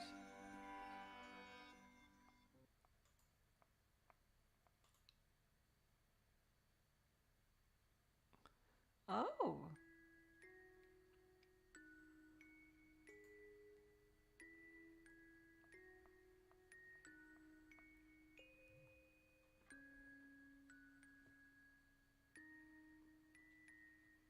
Do you think this is a good place to stop?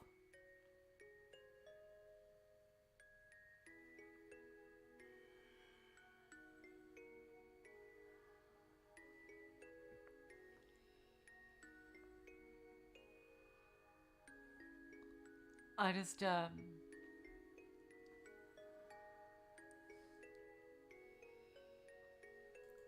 just checking if y'all think this is a good place to stop or not.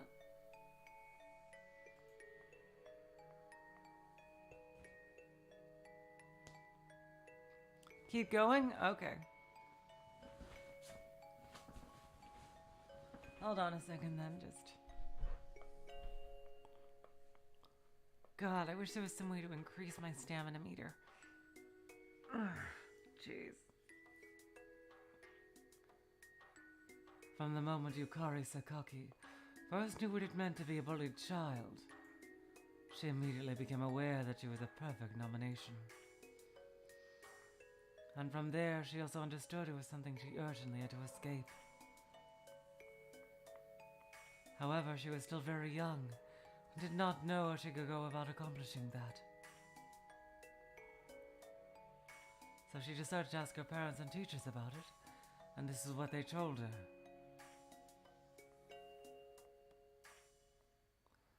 If you retaliate, they'll just keep coming for you. Oh God, this stupid ass advice that doesn't work. When Marie shows up again, okay, apparition, thanks. Your police think it's funny because you respond, right? Just ignore them, ignore them. If you do that, they won't bully you anymore. Trust me, it totally works, which...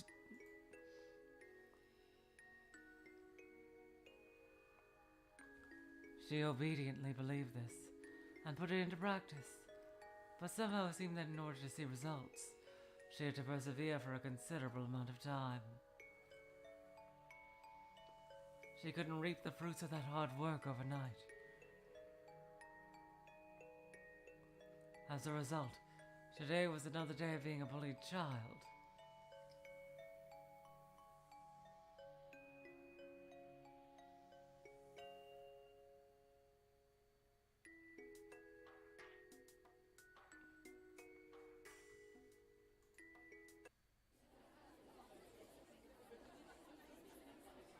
Let's see, what voice do I give her?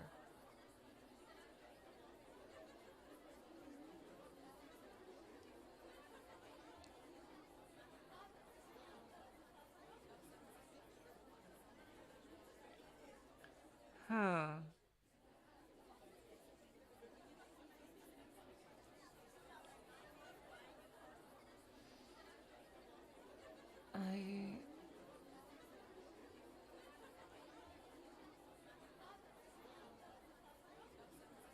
How about...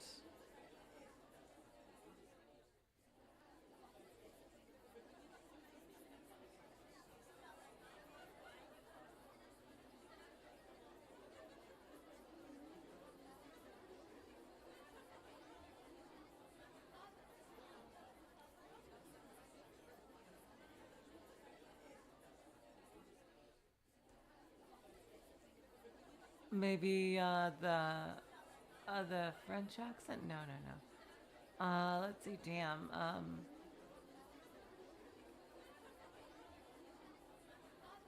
what voice do you get? I'm trying to, like, cycle through everything.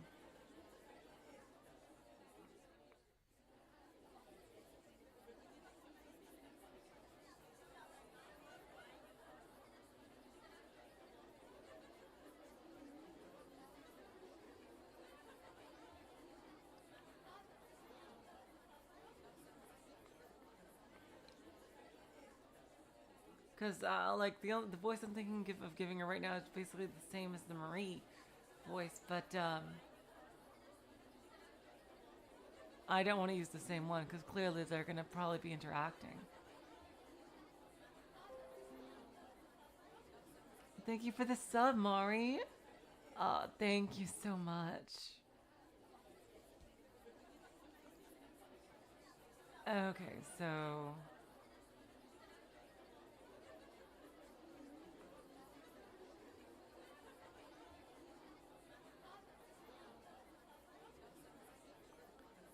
I'm gonna go with the French voice and see how it works. Something smote my head with the bat. Even without looking, I knew what it was. It was a ball someone had torn off the eraser. If I acted like I was going to shake it off, they think my reaction was funny, and the bullies would keep on hitting me relentlessly. So I pretended I didn't notice it. I could hear giggling voices as people saw the flecks of eraser stuck in my hair. But if I react, there's no doubt that it would initially bully me even more. So, just like I was told, I ignored them. I pretended I didn't notice.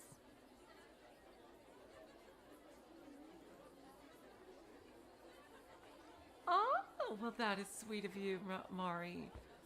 Aw. For listening, yeah. I totally expect people to just listen to that. Like, I don't think anyone's gonna have a patience to, like, fully just watch a 3 to 4 hour video as they often were. Like, seriously. No, I totally expect. That's why I read all the voices out loud. So y'all can know what's going on without looking at the screen. I know very well people are gonna tab out. That's what I do with long videos of a Let's Play, and that's why I always want people to read out what's going on the screen. So yeah. Thank you, Mari, for listening to. I really appreciate it. With countless flecks of eraser spread through my hair, the whole entire time, I pretended I didn't notice and endured it.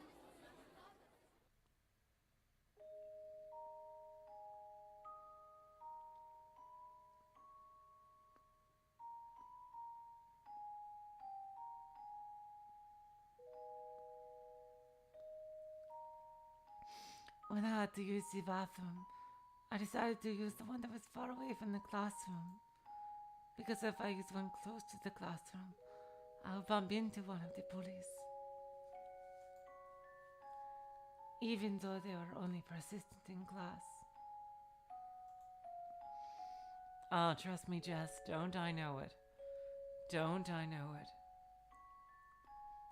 I'm just curious, where are you up to? If I've had to run into one of them in this isolated place, I didn't even want to think about it. How is the French voice for her? I think that's okay. I think it's if I keep this tone, it's working. It'll work so far. So I disliked the restrooms close to class, and just like this, I would go to a different school building and use a different year's bathroom. Totally makes sense.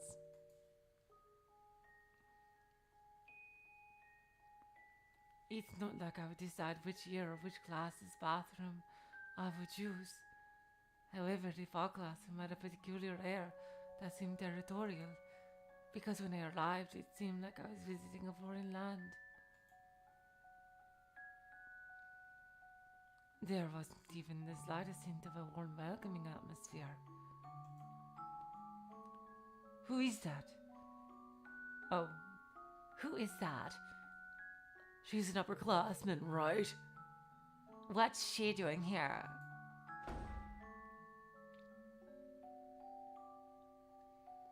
But if I go into a stall like this and close the door, then I can isolate myself from everything. When I'm here, the bathroom stall fits the definition of a sanctuary. Furthermore, there wouldn't be any deck brushes or buckets tossed at me either. I kneel down as though I've been drained of all my strength, and with a small shake of my head, I covered my face with both hands. It wasn't because I wanted to cry. It was because I wanted to make my face warm by covering it with my hands.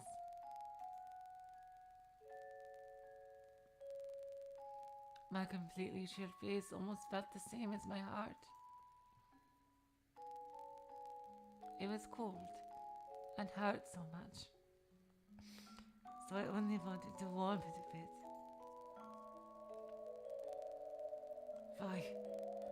I wonder why my life at school is like this. Damn, this accent is slowly turning more Russian than French, jeez. Is this an okay voice for her? People who know the story. I didn't know. I wondered, why do we go to a place like school? To be taught things? To practice things like multiplication and division? Or how to read or write kanji? I think we could do this kind of thing at home. Why? Why do we have to learn this in school? Oh my god, I had all these thoughts. Seriously.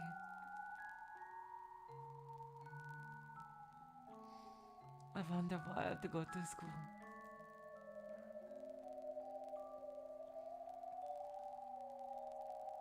I don't want to go. No, I don't want to be. Then it won't hurt. The pain in my heart would stop. Once the day is over, I can run away from school for a short time. But when the sun rises, another day will come. I can't escape. I cannot escape from this school. That torments me. Is there no way? Somehow isn't there anywhere I can run to? I know. There's nowhere. It would be so nice if I could run away.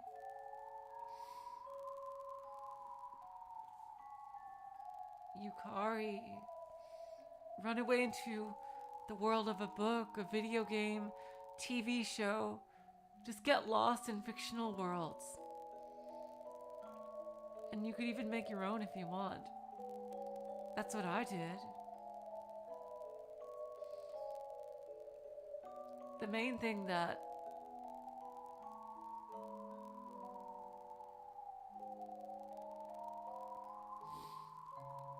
I just really, honestly, this is kind of the silliest thing, but when I was in school, honestly, the biggest reason I found not to die was that I wanted to read and see more stories. I wanted to know what was going to happen in my favorite shows. I wanted to see what new shows were going to come.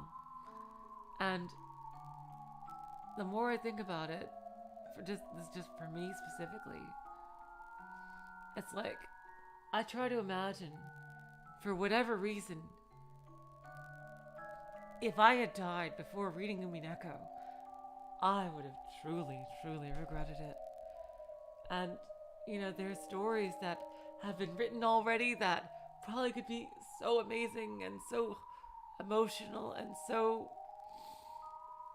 like, heart fulfilling. Just, they could have already been written yet, or they could yet to be written 10 years in the future or 20 years in the future. I want to see them all. I love stories. Whether they're games or books or TV shows or visual novels. You know?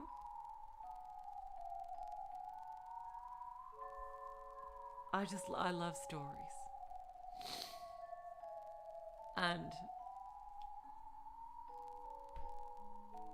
just to imagine stopping before, like, being able to read anything is just like something that I could have truly loved would be the most heartbreaking and like frustrating thing ever. At least that was my main thought in high school. That and the fact that I didn't want to know if there was an afterlife or not. Like, I didn't want to take the chance that there wasn't. Exactly. Or scientific discoveries. Exactly, Jess. Totally. It's like I didn't want to find out firsthand whether the afterlife was real or not.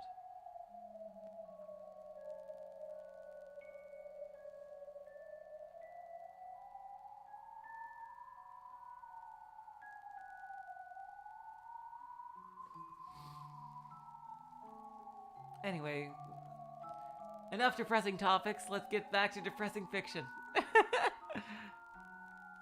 It would be so nice if I could run away by slipping into a wooden pipe or hiding away in a mountain of tires, just like hide and seek.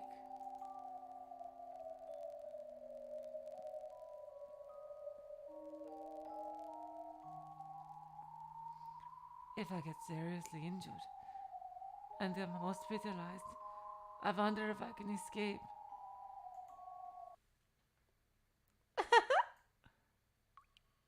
Huh? Just then, I felt like somebody was laughing at me from somewhere. But there's no way. I don't feel the presence of anyone else in the bathroom. There's no way I heard anything like a laugh. However, I'm sure I heard it. I feel like I did. It was a feeling just like somebody had heard the voice of my heart and sneered. You can get out of here if you hurt yourself. Then there was mocking laughter as if to say, understand now?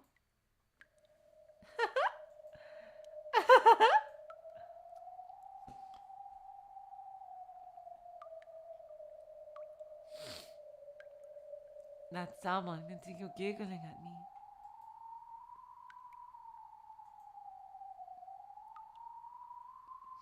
But that might be it.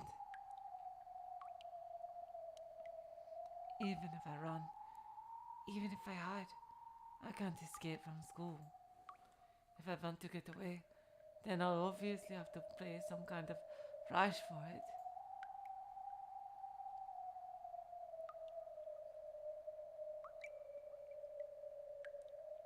Pay a price? Injuring myself might be what I have to do. I compared that with how ready I was to pay the price for it. It would let me get away from this school for a little while.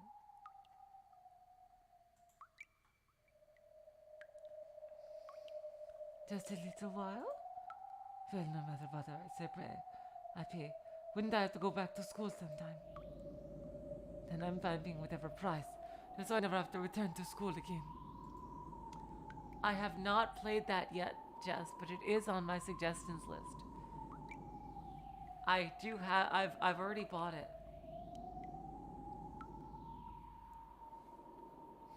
And its sequel.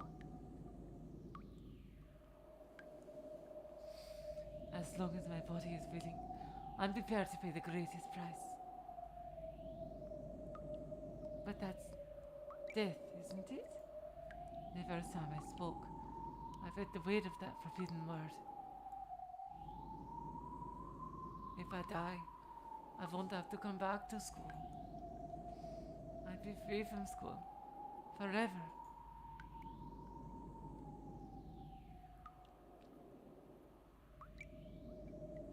I became aware at last that my fingertips were shaking.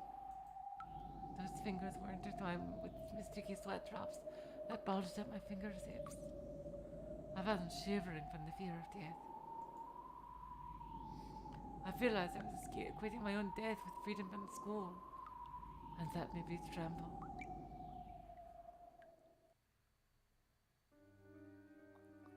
I learned somewhere, people shouldn't die. Someone said it. I hear it a lot from television. It's even said in dramas.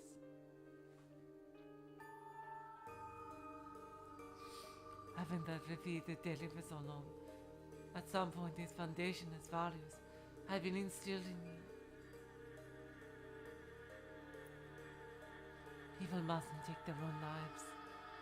This is the first time that value has been wavered from me. In other words, that meant, for the first time, I had realized that this concept of uniformly spread around the world was a lie. I knew that this world itself was made of lies. This tightly packed bathroom store with 4 walls. When I'm not there to see it, so many lies and how much ridicule fills the outside of it, I wonder. That girl, she still comes to this bathroom, huh? Isn't she from a different grave? Why does she come to this bathroom?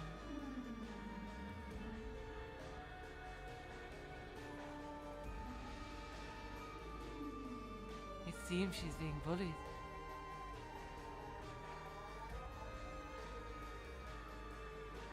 Isn't she always cowering? She's been in that store forever, hasn't she? It's like she's making her own room or something. She likes the bathroom, she just live on the toilet, yeah.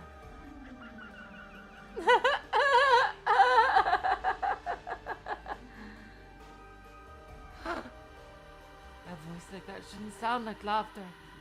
Everything was my delusion. As if I couldn't forgive my mind for birthing the idea, I gripped my head as if daring beating and smashing it. It was as if my skull was fracturing with a cracking pain. It made sense. I was gripping my head, thinking to break it. If I die, I can get away from school. No matter how far I run, no matter where I hide, it's the only escape from this inescapable nightmare.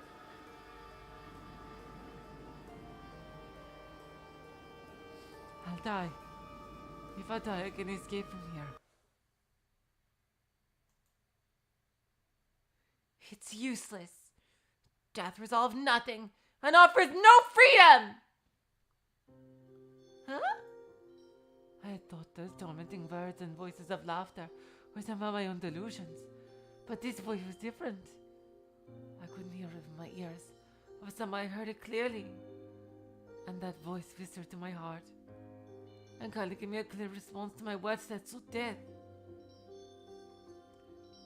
He's really good at this because he was a counselor for so many years.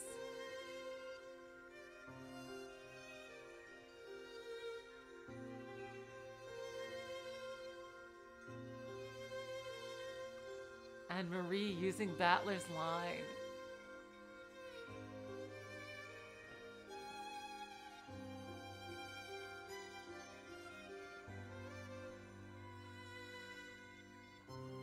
Those warm words that I had prayed to reach me were absolutely not from my imagination. Startled, I looked at the area around me. However, all that surrounded me were the white walls of the storm.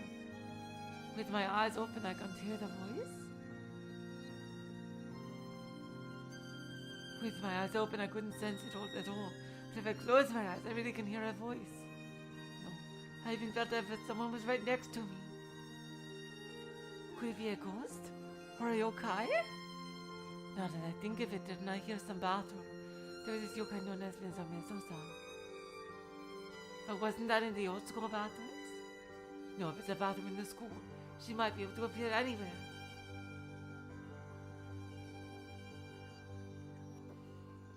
Because I'm thinking of such a bad thing like killing myself.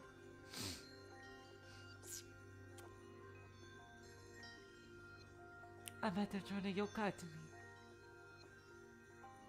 In a moment, I thought I might be cursed and killed by a yokai. Instead of being afraid, rather, I was a little anxious. I was slightly anticipating the freedom that being murdered by a yokai could grant me. But perhaps it wasn't that kind of a feeling. I was a little glad that for just a moment, even if it was just my own mind, someone had given me those words. Who is it? Whose voice spoke with me? Saying that in my mind, once again the voice replied. This time I could hear it. I could hear it clearly. Dying is useless. Please don't think of death as the way to save yourself. Who are you? Where are you talking to me from?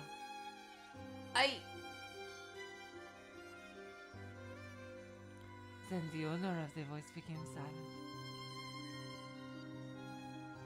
It was obvious it wasn't human. Then, it's probably a yokai.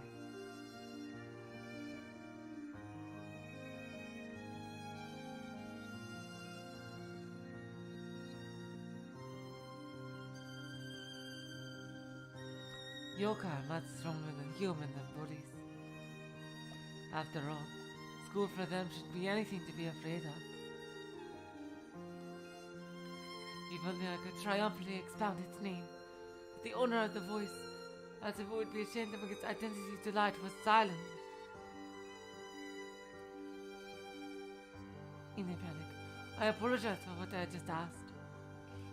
I'm sorry, but you're probably not human. Thank you for speaking with me.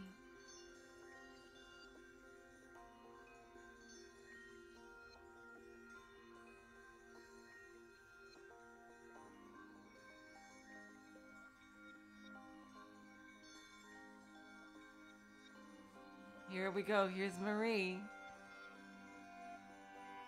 It's because I thought if I didn't talk to you, you would have died.